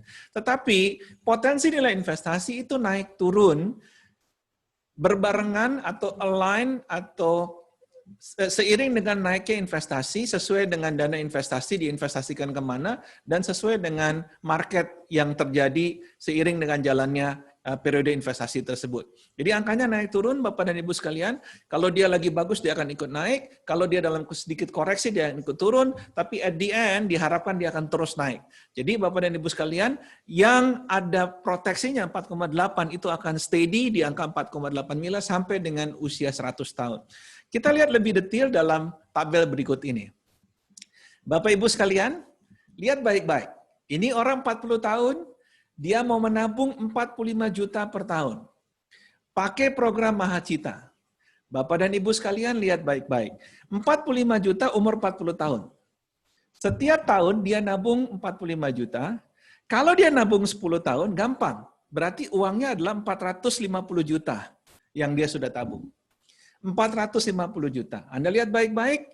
Proteksinya berapa? 4,8 miliar. Jadi kalau dia sudah setor 10 tahun, 450 juta, dibandingkan dengan 4,8 miliar, itu baru 9% dari 4,8 miliar. Yang kedua, Bapak dan Ibu sekalian, kalau terus menabungnya itu sampai 20 tahun, berarti dia sudah setor 900 juta. Berapa uang pertanggungannya kalau terjadi risiko? 4,8 miliar. 4,8 miliar Bapak dan Ibu berarti baru 19%. Kalau Anda lihat titik paling ekstrim, yaitu usia 99 tahun. 45 juta terus saja nabung, menciptakan aset 4,8, sampai umur dengan 100 tahun, 99 tahun, Anda baru nabung itu 2,7 miliar. Berarti baru 56% dibandingkan dengan 4,8 miliar. Bapak Ibu sekalian, kalau saya umur 40 tahun, saya ingin dapetin proteksi 4,8 miliar, saya melihat angka ini, sampai usia 100 tahun pun, yang saya tabung itu baru 56% dari 4,8 miliar.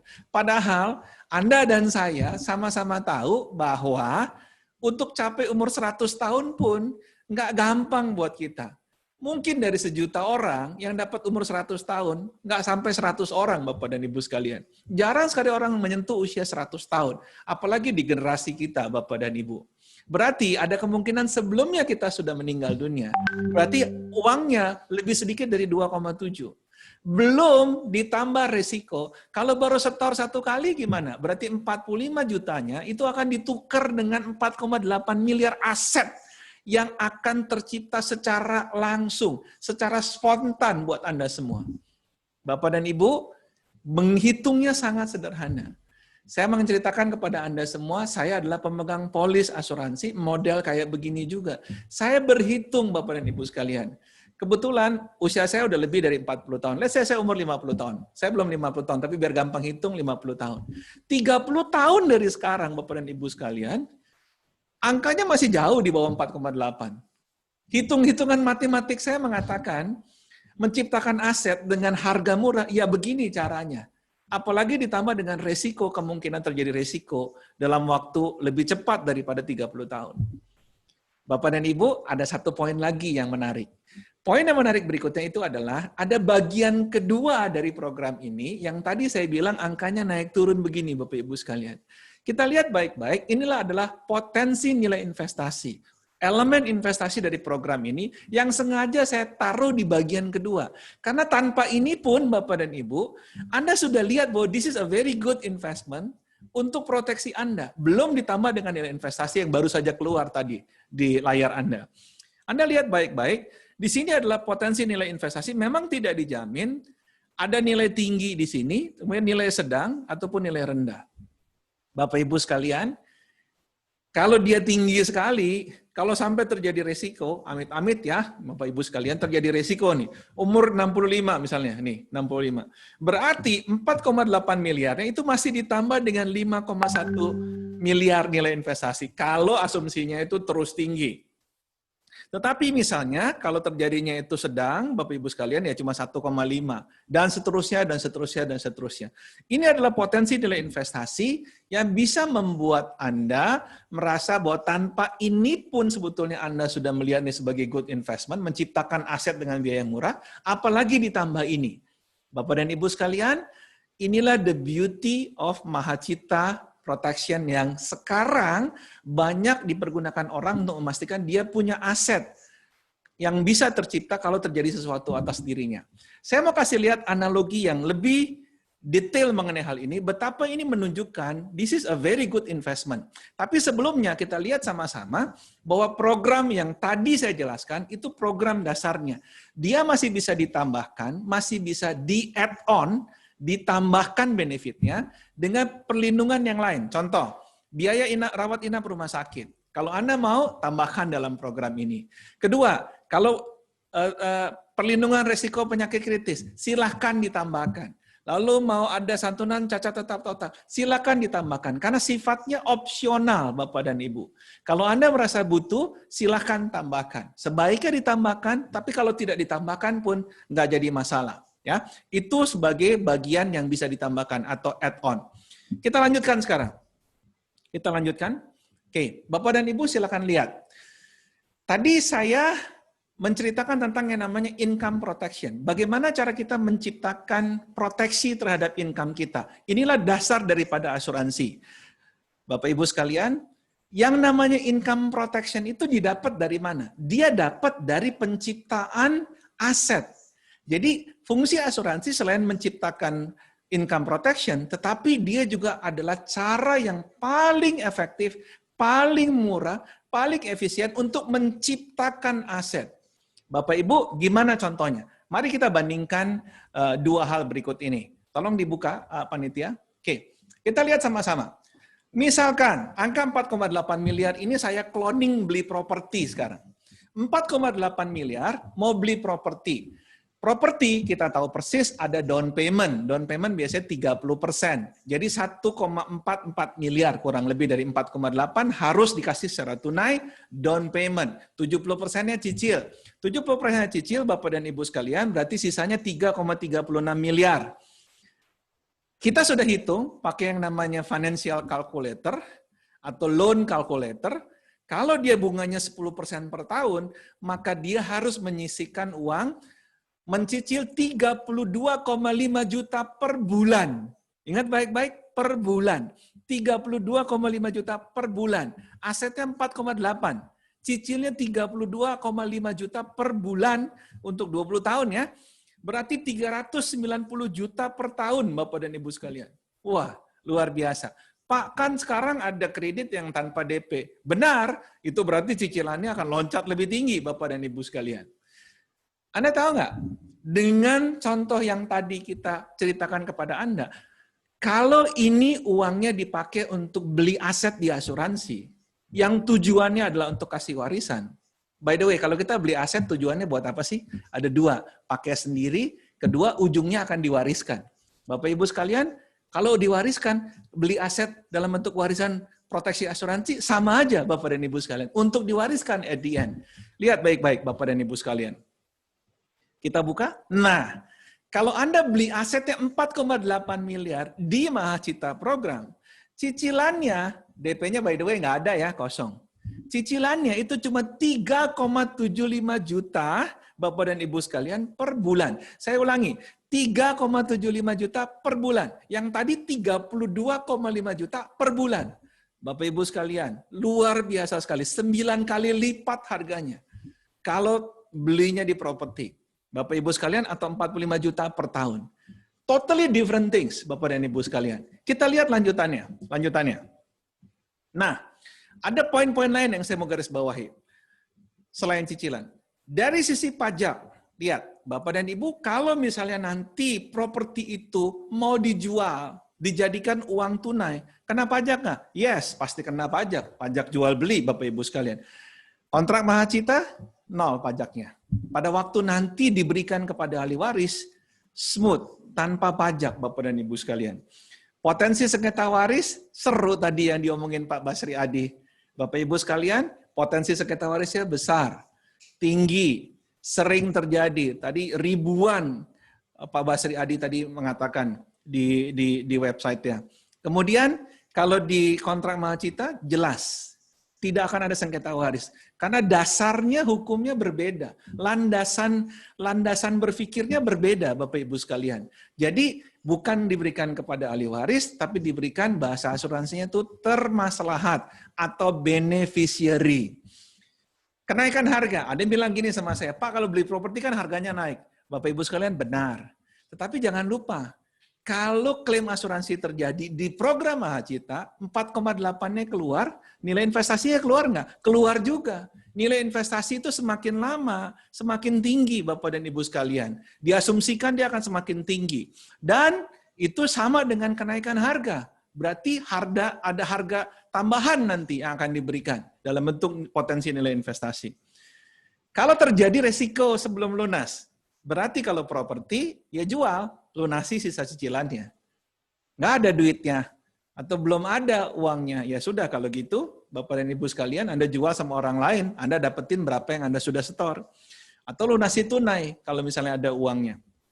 Bapak Ibu sekalian, kalau kontrak Mahacita, kalau terjadi resiko, ya udah 4,8 ditambah nilai investasi. Manfaatnya, Anda bilang begini lagi, Pak, kalau saya beli properti, itu kan manfaatnya saya langsung bisa dapatkan pada waktu habis saya beli. Benar, Bapak dan Ibu sekalian. Karena manfaat yang diberikan oleh kontrak Mahacita, itu diberikan sebagai warisan. Kalau gitu, bagusan yang mana, Pak? Dua-duanya bagus, Bapak dan Ibu sekalian. Karena kegunaannya berbeda. Kalau saya melihat, Bapak dan Ibu, kalau intinya adalah Anda mau dapetin dua-duanya, itu ideal. Jadi uang selisihnya, kan uang untuk Mahacitanya cuma 3,75 juta per bulan, Bapak Ibu sekalian. Selisih dari 32,5 dikurangi 3,75, Anda bisa beli properti yang Anda bisa nikmati. Tapi jangan lupa, Anda sisihkan juga untuk beli yang namanya Mahacita. Jadi pada waktu Anda hidup, Anda nikmati propertinya. Kalau sampai terjadi warisan, ada yang namanya Mahacita, Bapak Ibu sekalian, memberikan angka 4,8 miliar tersebut. Satu lagi, Bapak dan Ibu sekalian. Syarat membelinya. Kalau properti ditentukan oleh bank. Anda bisa beli kapan aja kalau Anda punya uang. Tetapi, nah ini ada tetapinya. Anda mau dapetin perlindungan Mahacita, itu berarti Anda harus memenuhi kualifikasi sehat yang disyaratkan oleh perusahaan asuransi, oleh Zurich Topaz Life. Berarti Anda cuma bisa beli kalau Anda masih sehat. Bapak dan Ibu, kalau Anda masih sehat sekarang, dan kalau Anda ingin memastikan Anda bisa beli aset dengan harga murah, seperti contoh saya ini, Anda harus beli sekarang. Kenapa? Karena kesehatan nggak ada yang bisa jamin kedepannya akan jadi seperti apa. Bapak dan Ibu sekalian, this is the right time untuk Anda yang mau ambil keputusan. Kita terusin, panitia, silakan. Nah, ini tadi udah jelasin sama Pak Basri Adi. Saya mau singgung sedikit saja supaya nambahin dari yang tadi Pak Basri Adi katakan. Bapak Ibu sekalian, bicara soal warisan, kita bisa lihat di sini sebetulnya beberapa jenis warisan yang ada. Yang pertama itu paper asset. Kedua non paper asset, ada bisnis, ada kontrak uang pertanggungan. Kita lihat baik-baik. Paper asset itu maksudnya apa? Tabungan dan deposito. Tadi ada contoh Pak Basri Adi mengatakan bahwa bisa 20 tahun, bisa 10 tahun, itu uang yang di bank belum bisa keluar. Bapak dan Ibu sekalian, kenapa begitu panjang? Nggak bisa dikeluarin. Beberapa sebab, Bapak Ibu sekalian. Beberapa yang paling kontroversial itu adalah peraturan untuk bisa mencairkan deposito atau tabungan yang ada di bank oleh ahli waris. Dalam konteks ini ahli waris yang bukan nggak related sama asuransi. Itu harus memenuhi kriteria yang ada dalam peraturan namanya Peraturan Bank Indonesia nomor 2/19 tahun 2000 yang mengatakan bahwa pihak pertama yang harus menerima manfaat dari deposito dari orang yang sudah meninggal itu adalah uang yang ada di deposito dan di tabungan itu bisa disita atas nama hutang pajak. Itu nomor 1, Bapak Ibu sekalian. Kedua, kalau dia punya hutang di bank yang sama, mesti dipotong dulu.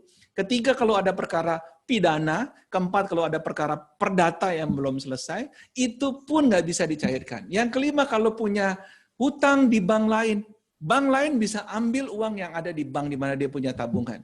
5 poin itu harus lewat dulu sebelum sampai kepada ahli waris yang diberikan hak untuk bisa mengambil. Tetapi sebelum itu, mereka harus melewati proses penetapan ahli waris. Anda lihat baik-baik di dalam slide tersebut, mengatakan bahwa ahli waris, hukum waris di Indonesia itu ada 3. Hukum yang namanya hukum adat, perdata, dan hukum Islam. Bapak Ibu sekalian, 3-tiganya bersifat fakultatif dan saling melengkapi yang harus dikompromikan sesama ahli waris, Bapak dan Ibu sekalian. Bukan pembeli waris. Berapa panjang ini tergantung ego masing-masing. Karena masing-masing hukum waris tersebut punya aturan main yang berbeda. Betapa panjang itu, Bapak Ibu sekalian, akan menentukan berapa cepat dia bisa dicairkan. Properti tanah, problem yang ada di paper asset ada di sana, Bapak dan Ibu sekalian. Tetapi ini akan menjadi lebih kompleks. Tadi Pak Basri Adi sudah sebutkan karena harus bayar yang namanya 3 bea. Apa itu? Yang pertama biaya notaris, biaya balik nama, kemudian BPHTB. Jumlahnya 10% rata-rata. Tadi Pak Basri Adi bilang 15%. Berarti kalau 30 miliar harus siapin duit sekitar 3 miliar. Dari mana uangnya? Bisnis juga sama, Bapak Ibu sekalian. Ditambah dengan berapa apakah yang diberikan manfaat ini, yang diberikan waris ini, dia bisa mengelola bisnisnya tersebut. Nah, asuransi ada di mana? Simple. Asuransi itu adalah ada untuk melengkapi semuanya. Di mana uang ini akan berupa uang spontan, uang yang langsung bisa diterima, bebas pajak, bebas sengketa, di mana dia bisa membantu pencairan dari aset-aset yang lain, Bapak dan Ibu sekalian. Itulah sebabnya apapun yang Anda punya sekarang sebaiknya dilengkapi dengan asuransi. Dan itu akan melengkapi rencana waris yang Anda sudah miliki saat ini. Ditambah dengan yang namanya unsur yang namanya bebas pajak. Kalau kita bicara pajak panjang sekali Bapak dan Ibu sekalian. Tetapi sebagai berita baiknya buat Anda semua, yang mungkin bisa ditanyakan sama tax consultant masing-masing. Kalau Anda punya program seperti Mahacita tadi Bapak dan Ibu sekalian, nanti pas waktu pencatatan di laporan pajak Anda, yang Anda mesti catatan itu adalah bagian investasinya saja. Bagian proteksinya itu tidak perlu dimasukkan dalam pencatatan. Silakan nanti Anda tanya kepada tax consultant Anda masing-masing. Baik. Sebagai summary, kita lanjutkan slide-nya, Bapak dan Ibu sekalian. Ini adalah summary-nya. Pertama, pastikan kita punya income terproteksi. Bapak Ibu sekalian, nggak ada yang bisa menjamin kita akan ada selamanya untuk keluarga kita, Bapak dan Ibu sekalian. Tadi saya mengatakan bahwa saya sekaligus sebagai kepala rumah tangga. Saya adalah kepala keluarga, saya adalah ayah, saya adalah suami. Saya pastikan saya punya income replacement plan tersedia. Kalau sampai terjadi resiko, amit-amit Bapak Ibu sekalian, tapi kalau sampai terjadi resiko terhadap diri saya, penghasilannya paling tidak hilang, Bapak dan Ibu sekalian. Yang kedua, mau beli aset dengan harga murah, this is the place, this is the way, inilah caranya, and this is the time. Kenapa Bapak Ibu sekalian, selagi Anda sehat, pastikan Anda punya kesempatan untuk miliki proteksi seperti Mahacita itu. Kepastian tujuan keuangan pasti tercapai, yes. Ada atau tidak ada Anda, itu akan memastikan 4,8-nya akan menjadi milik Anda, Bapak dan Ibu sekalian. 4, kepastian distribusi warisan, yes, karena pasti ditujukan kepada siapapun yang ditunjuk untuk menerima manfaat uang pertanggungan tersebut. Dan yang terakhir, this is the biggest point, bebas sengketa dan bebas pajak. Bapak Ibu sekalian, saya akan menutup presentasi saya kali ini untuk memberikan Anda kesempatan, ada satu orang lagi yang akan bicara, tidak secara langsung, dari sebuah video yang singkat, hanya 2 sekian menit, Bapak dan Ibu sekalian, atau 3 menit kurang lebih. Dia akan memberikan penjelasan kenapa orang yang sangat kaya pun perlu yang namanya proteksi asuransi. Bapak Ibu sekalian, orang yang sangat kaya pun perlu perlindungan proteksi asuransi. Kenapa? Mari kita lihat sama-sama. Terima kasih Bapak dan Ibu sekalian atas perhatian Anda. Dengarkan video ini habis saya, lihat video ini habis saya. Terima kasih sekali lagi. Wassalamualaikum warahmatullahi wabarakatuh. Mari kita lihat sama-sama video berikut ini dan setelah itu saya akan kembalikan kepada MC. Here's a question I get asked all the time. Why do so many wealthy people buy large amounts of life insurance when they clearly, or at least ostensibly, don't need it? The answer is simple. Wealthy people are usually pretty good at math. They've crunched the numbers and figured out that if they just make sure to hold on to their policy until they die, the rate of return on their premiums at death will be higher than any other safe, conservative investment they could make. In fact, it'll even beat many of their more risky investments without having to take the risk. To them, it's just another asset class. Let's face it, every investment advisor on the planet always recommends diversification. As we all know, that means not putting all your eggs in one basket. You might own some stocks, but not all one stock. And not just stocks, but some bonds too. Perhaps some real estate, precious metals, commodities, maybe even some cash. And if it's all done right, given enough time, theoretically, by diversifying, the returns should be steadier. And given enough time, all should be fine in the long run. But what if you die earlier than you plan to? No one expects that to happen, and we certainly don't like to think about it. But it happens to people every day. Time, then, is a key component to the success of any financial plan. Investments need time to grow. Your portfolio is probably diversified to protect against a whole raft of risks, many of which will never come to pass. For example, some of us own gold as a hedge against a currency devaluation, which may or may not happen. But remember, death, too, is a risk to your portfolio and your plan for your family. But unlike the other risks, death is a certainty. Doesn't it make sense to diversify your portfolio against the possibility that you might die early? I call this time diversification. The fact is, if you die young, there's simply no asset class that'll even come close to outperforming a life insurance policy. And if you die when you're supposed to, right around your life expectancy, the rate of return is still right around 6% after tax. That's an 8 to 12% pre-tax equivalent depending on your tax bracket, which beats virtually every other safe investment on the planet. The best part is that unlike other types of financial instruments, life insurance doesn't need time to grow. For example, say you're age 55 and you buy a $1 million life insurance policy for, say, $10,000 a year. If you die next year, the $10,000 instantly turns into $1 million. Die in 3 years, 30,000 in premiums will have turned into 1 million tax-free. Die in 20 years, and you will have turned $200,000 in premiums into $1 million. In fact, it's almost impossible to fathom a scenario where you could live too long and turn it into a bad deal. So that begs the question, should you consider taking a small slice of your portfolio and diversifying into life insurance as an asset class? Now, that's up to you, but I know I did. Thanks for listening. Oke, terima kasih untuk informasinya. Baik, Vivi, malam ini malam yang luar biasa tentunya. Kita sudah mendapatkan update, sharing yang luar biasa dari pelaku-pelaku yang tentunya berkompeten di dalamnya seperti itu. Nah, terkait program yang tadi sudah kita dapatkan, tentu ini waktu yang tepat untuk memberikan kepada orang yang tepat pula. Setuju?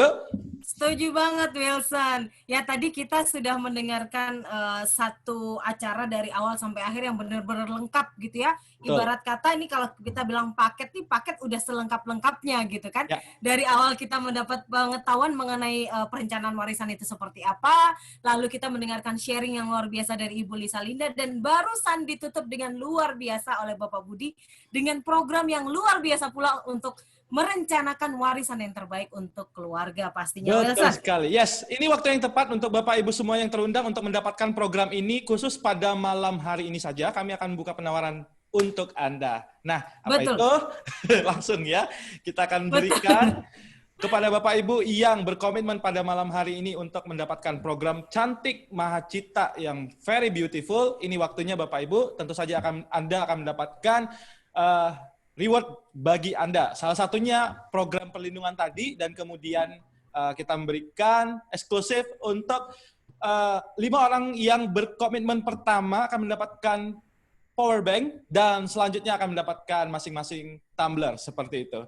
Oke, ini sekali waktunya. Yes, ya. Ya. Nah, Wilson pasti semua pada bertanya-tanya gitu kan. Ya. Nah, bagaimana sih caranya saya bisa memiliki program ini? Yes. Caranya bagaimana? Caranya sangat mudah Bapak Ibu sekalian. Jadi ini adalah kesempatan untuk Bapak Ibu sekalian memiliki program yang luar biasa untuk mulai merencanakan warisan yang terbaik untuk keluarga Bapak Ibu sekalian. Ya. Caranya adalah simple banget, ketik saja di kolom chat nama, komitmen, dan juga nama pengundang. Betul sekali. Nama, komitmen, dan nama pengundang. Tadi seperti yang Wilson sudah sampaikan, ya khusus untuk Bapak Ibu sekalian yang malam hari ini berkomitmen dengan kami, akan ada special reward, yaitu untuk 5 orang pertama, Bapak Ibu sekalian akan langsung mendapatkan power bank eksklusif dari Zurich. Betul sekali. Ya. Jadi, ini saya lagi pegang power bank-nya, ini luar biasa sekali ya, langsung eksklusif dari Zurich. Dan tidak hanya itu saja, Vi, 5 komitmen pertama, dan selanjutnya akan mendapatkan tumbler eksklusif dari Zurich. Jauh-jauh langsung diterbangkan dari Switzerland. Wow, luar biasa. Vi, ada good news.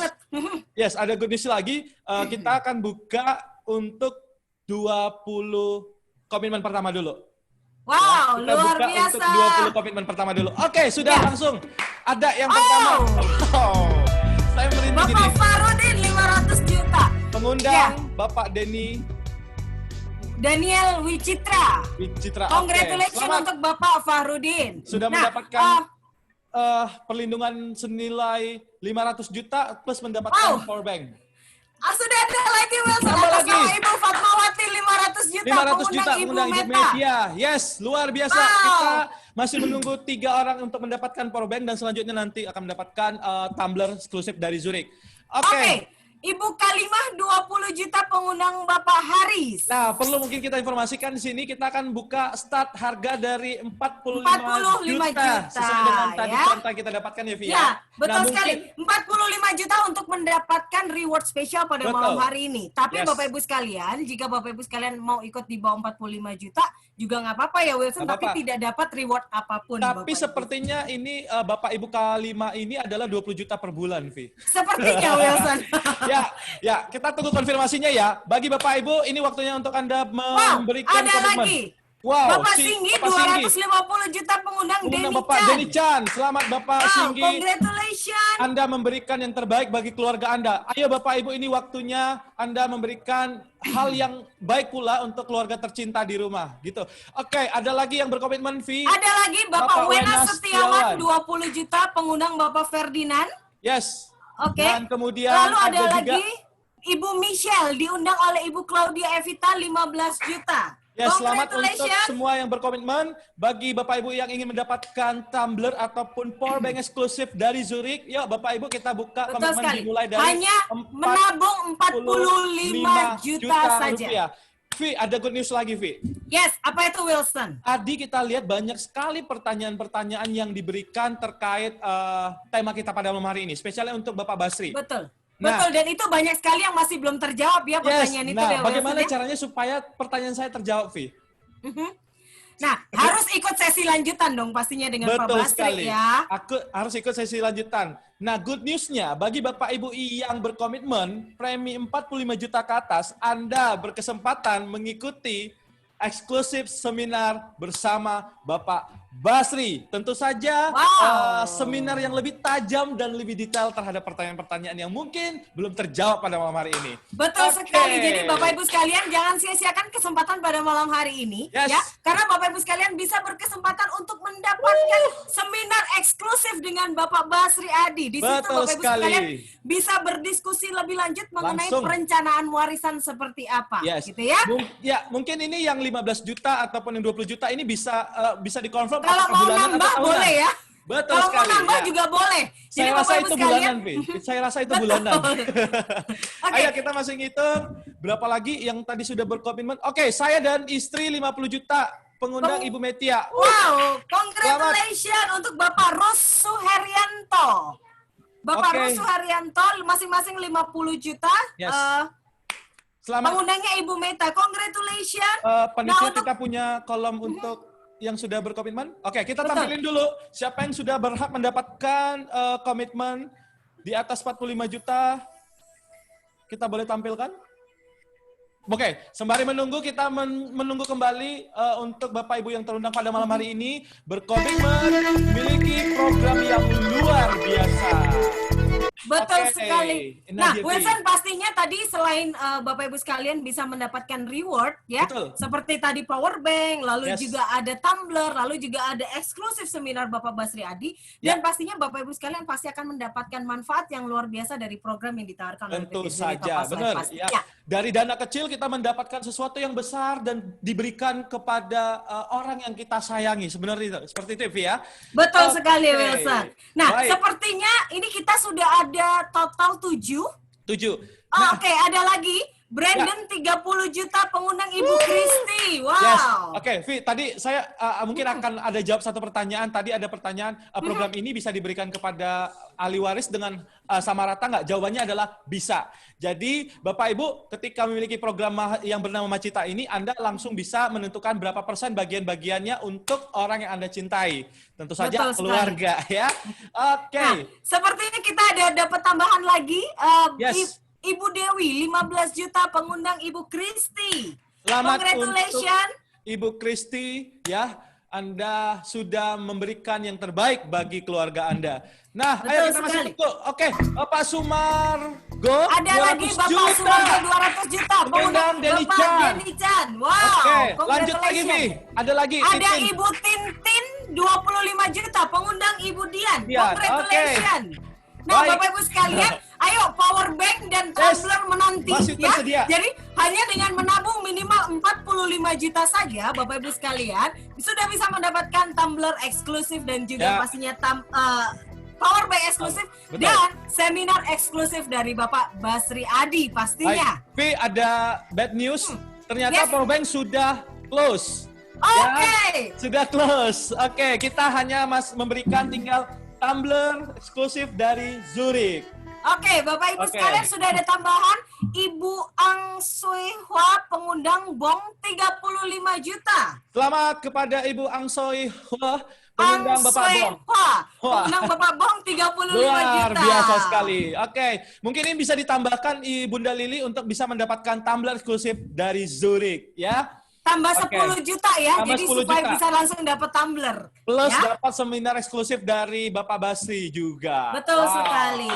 Karena setahu saya Pak Basri itu seminarnya eksklusif banget dan Bener. di situ beliau akan benar-benar mengupas tuntas mengenai perencanaan warisan secara luar biasa. Mungkin pasti. ada yang mau ditanyakan sesi tanya jawab lagi ya, seperti itu Vi ya. Betul sekali. Jadi Bapak Ibu waktunya. sekalian, jangan sia-siakan kesempatan pada malam hari ini karena kesempatan pasti tidak akan datang 2 kali. Betul. Yuk sama-sama Ya. kita langsung berkomitmen malam hari ini. Caranya Yes. mudah sekali dengan ketik nama, komitmen dan nama pengundang di kolom chat untuk bisa mendapatkan program perencanaan warisan terbaik dari PT Zuri Topaz Life. Dan Betul pastinya juga reward spesial dari PT Zuri Topaz Life. Yes, hanya untuk malam hari ini saja Bapak Ibu karena besok harga sudah berubah, kemudian rewardnya juga sudah tidak dapat dan tentu saja seminar eksklusifnya juga tidak bisa Bapak Ibu ikuti. Ya, seperti itu. Ini waktunya Bapak Ibu. Ayo, oke, ada tambahan Vi, kita bacakan. Bapak Setiawan 15 juta pengundang Pak Theodorus. Selamat Bapak Setiawan, Anda berkomitmen memberikan yang terbaik untuk keluarga Anda dan sepertinya kita Ibu Verna 500 juta pengundang Bapak Denny Chan. Wow, sepertinya malam hari ini malamnya Bapak Denny gitu ya. Luar biasa. Ya, Bapak Ibu sekalian, kita sudah mendapat berapa komitmen Wilson? Masih boleh tersisa kita berapa saksikan? tumbler? Ya, oke, masih akan tampil, tapi kita akan masih menunggu komitmen Bapak Ibu yang hadir pada malam hari ini. Percayalah Bapak Ibu, Anda boleh hadir di sini, itu berkat dari Yang Maha Kuasa. Anda mendapatkan hal yang luar biasa pada malam hari ini, tentu saja itu menjadi modal Anda untuk keluarga tercinta Anda. Ayo Bapak Ibu, ini waktunya.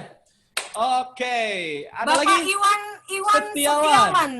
Iwan Setiaman 35 juta Afik. diundang Bapak Afik. Nah, selamat Pak Iwan. Boleh konfirmasi apakah 35 juta per bulan atau komit 1 tahun ya? Supaya mendapatkan tumbler cantik mungkin ditambah 10 juta lagi agar hadiah Betul sekali, Bapak jadi Ibu mendapatkan. mungkin Bapak Iwan Setiaman bisa ditambah 10 juta lagi supaya juga mendapatkan reward tumbler eksklusif dari PT Zuri Topaz Life pastinya. Ya. Oke. Ya. Kita masih menunggu. Bapak Ibu sekalian, kita masih menunggu lagi Bapak Ibu sekalian. Oh, per 6 bulan. 6 bulan. Selamat. Berarti luar biasa. 70 juta.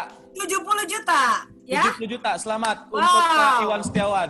Mungkin kita akan revisi kembali, mungkin Pak Brandon 30 juta per bulan kah atau per 6 bulan seperti itu juga ya. Ibu Dewi 15 juta per bulan atau 6 bulan. Ibu Lili ya, Ibu Michelle 15 juta per tahun atau per bulan. Kita masih menunggu update-annya untuk mendapatkan reward juga. Dan yang paling menarik adalah mendapatkan kesempatan ikut seminar eksklusif bersama Pak Basri ya. Betul sekali. Dan pastinya Wilson jangan salah ya. Reward itu tadi adalah pelengkap karena Bapak Ibu sekalian akan mendapatkan reward yang utama adalah program perencanaan warisan terbaik dari PT Zuri Topaz Life pastinya. Bapak Pujiono 150 juta pengusaha di sini. Selamat. Congratulations. Oke, revisi Bapak Ibu sekalian, mungkin di kolomnya tadi namanya adalah Bapak Iwan Setiaman. Iwan Setiaman, bukan Setiawan ya. Oke. Baik, thank you Pak Afik. Ya. Baik. Kita masih menunggu 5 slot lagi untuk Anda mendapatkan perlindungan yang luar biasa dan juga reward eksklusif dari Zurich. Bapak Robert, selamat. Robert 100 juta pengundang Rudolf. Congratulations. Wow, semakin malam antusiasmenya semakin luar biasa dan pastinya Bapak Ibu sekalian ingin mempersiapkan yang terbaik untuk perencanaan warisan. Betul sekali, Vi. Greget ya, Vi. Jadi jangan sampai terlambat Bapak Ibu karena tadi kita mendapatkan informasi resiko kita tidak pernah tahu kapan terjadi. Jadi pastikan keluarga tercinta Anda sudah memiliki hal yang baik tentunya ketika Anda meninggalkan keluarga Anda. Oke. Kita masih menunggu, Vi. Betul sekali Bapak Ibu sekalian, jangan sia-siakan kesempatan pada malam hari ini. Karena besok sudah tidak akan ada lagi reward yang kami tawarkan pada malam hari ini. Jadi, yuk sekarang langsung kita sama-sama berkomitmen pada malam hari ini untuk mendapatkan program terbaik dari PT Zuri Topaz Life, plus juga mendapatkan benefit istimewa dan spesial dari PT Zuri Topaz Life. Khusus hanya malam hari ini saja Bapak Ibu. Oke.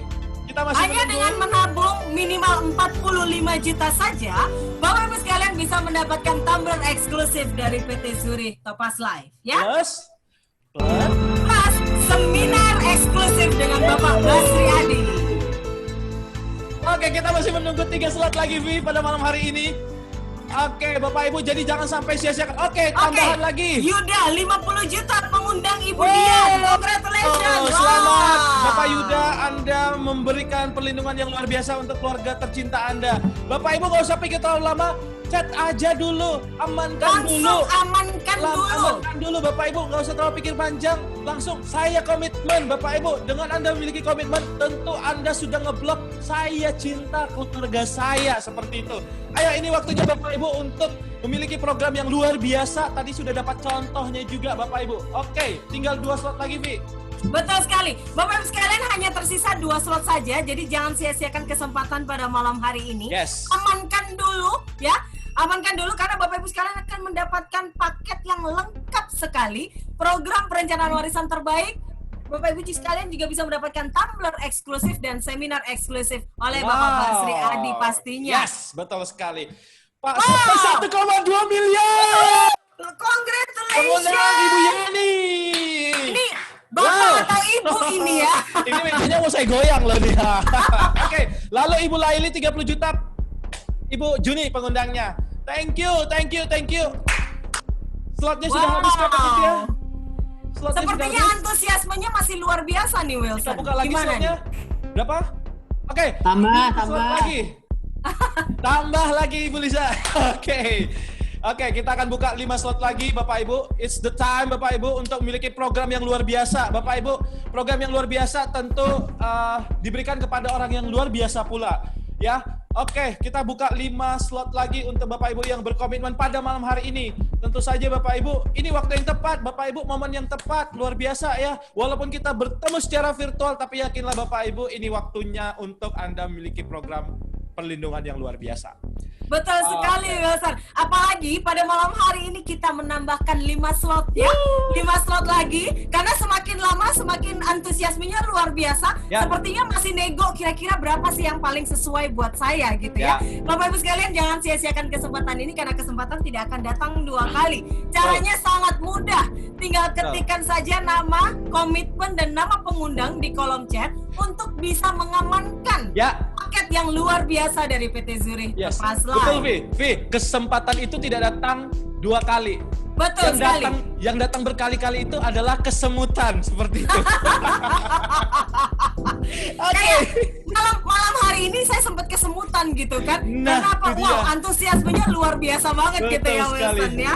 Oke, Bapak Ibu sekalian masih ada 5 slot. Kami masih menunggu, masih ada 5 slot tersisa untuk Bapak Ibu sekalian bisa mendapatkan program perlindungan, program perencanaan warisan yang terbaik dari PT Zurich Topaz Life. Betul sekali. Mungkin Ibu Juniwati boleh dikonfirmasi untuk Bapak Laili 30 juta per bulan atau 6 bulan agar bisa mendapatkan seminar eksklusif nih.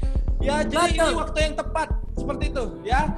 Ayo, mungkin ada revisi lagi seperti itu yang mungkin 15 juta, 25 juta. Bapak Ibu sayang sekali nggak dapat seminar eksklusif nanti bersama Pak Basri seperti itu ya. Oke. Luar biasa ya. Jadi kita masih menunggu nih Wilson ya. 5 lagi. Hanya tersisa 5 lagi, 5 slot lagi Bapak Ibu sekalian. Jangan sia-siakan ya. Karena besok sudah tidak akan ada penawaran lagi yang seperti ini pastinya ya. Oke, kalau di 300 juta. Mengundang Handoko. Wow. Mengundang Bapak Handoko. Terima kasih Ko Rudi. Oke, tinggal 4 slot lagi, Vi. Kita hanya masih tersisa menunggu. 4 slot saja. Ya, untuk panitia mungkin boleh di cross check siapa yang berhak mendapatkan tumbler seperti itu, ya. Saya Kita semakin malam semakin deg-degan nih Wilson ya. Saya jadi makin melek ini. Oke, apakah ada yang seperti Bapak Ibu Septa selanjutnya dengan 1,2 miliar Bapak Ibu? Oke. Mungkin akan ada ya. Kita akan menunggu biasanya di detik-detik terakhir ini. Betul sekali. 1,2 miliarnya.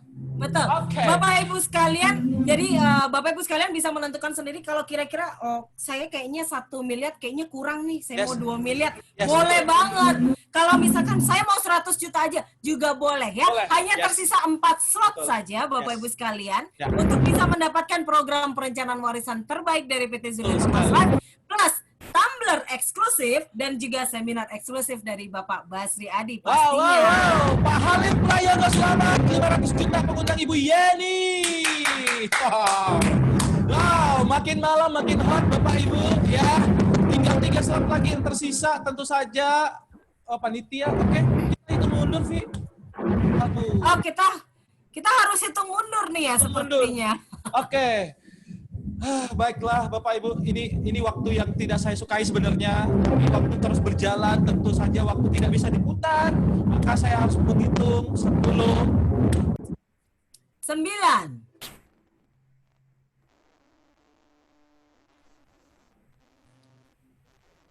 7. Sepertinya ada Wilson, suaranya agak hilang nih Wilson ya sepertinya. Tadi saya jadi kayak KD nih, Vi, enggak ya? Nggak, tadi suaranya seperti ada gangguan sedikit, jadi agak sedikit hilang Wilson. Oke. Tetapi suaranya Wilson yang luar biasa sudah kembali lagi sekarang ya. Oke, baik Bapak Ibu, amankan saja dulu di kolom chat bentuk komitmen Bapak Ibu semuanya. Ayo tinggal 3 slot lagi yang tersisa hanya untuk malam hari ini saja. Ketika besok sudah tidak ada lagi penawaran yang seperti ini Bapak Ibu. Oke, tadi sampai mana, Vi? 8? 7 Wilson.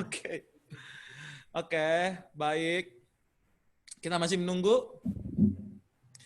Oke. Hanya tersisa 3 slot lagi Bapak Ibu sekalian ya. Jadi jangan buang-buang kesempatan kali ini karena kesempatan tidak akan datang 2 kali. Iya, kalau kita sih masih menunggu sampai lama ya, Vi ya. Tapi panitianya ini udah kakak-kakaknya itu, Vi. Aduh, gimana ini? Apakah saya harus beranjak bergerak? Ini seperti apa ya? Oke, kita masih tunggu 3 slot lagi. Sembari 6. Bapak Ibu sekalian masih ada waktu ya. Oke. Ini musiknya main yang kenceng dong ya supaya makin grogi gitu ya. Ini banyak yang masih ini, Vi, masih berembuk dengan keluarga dan juga dengan pengundang nih, Vi, sepertinya. Ya. Wow, luar biasa pada malam hari ini ya, kita mendapatkan komitmen yang luar biasa tentu saja ya Bapak Ibu. Kita masih tinggal 3 slot lagi Bapak Ibu. Ini Betul waktunya sekali. Minimal komitmen 45 juta Bapak Ibu sudah mendapatkan seminar eksklusif bersama Pak Basri, dan tentu saja Anda mendapatkan program yang sangat luar biasa Bapak Ibu ya. Dan tidak lupa tumbler eksklusif by Zurich Bapak Ibu.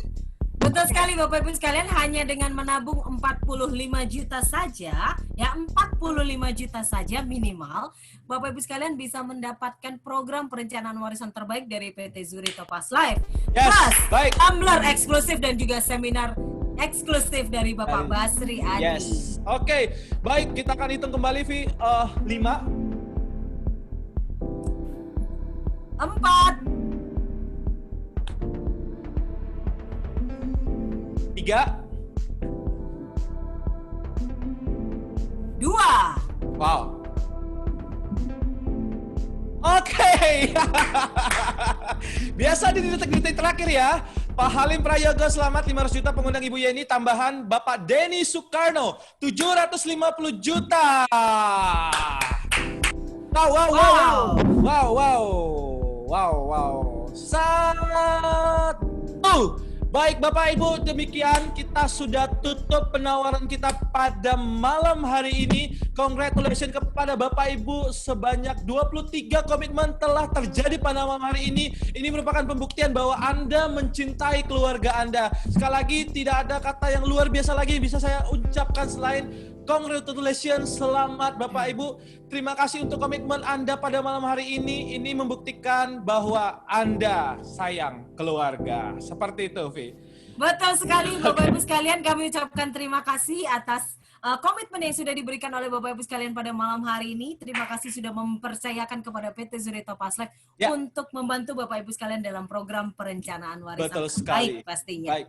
Bagi Bapak Ibu yang mendapatkan seminar eksklusif bersama Bapak Basri, temukan informasinya nanti di pengundang Bapak Ibu. Terima kasih Bapak Ibu untuk waktu yang Anda telah berikan kepada kami.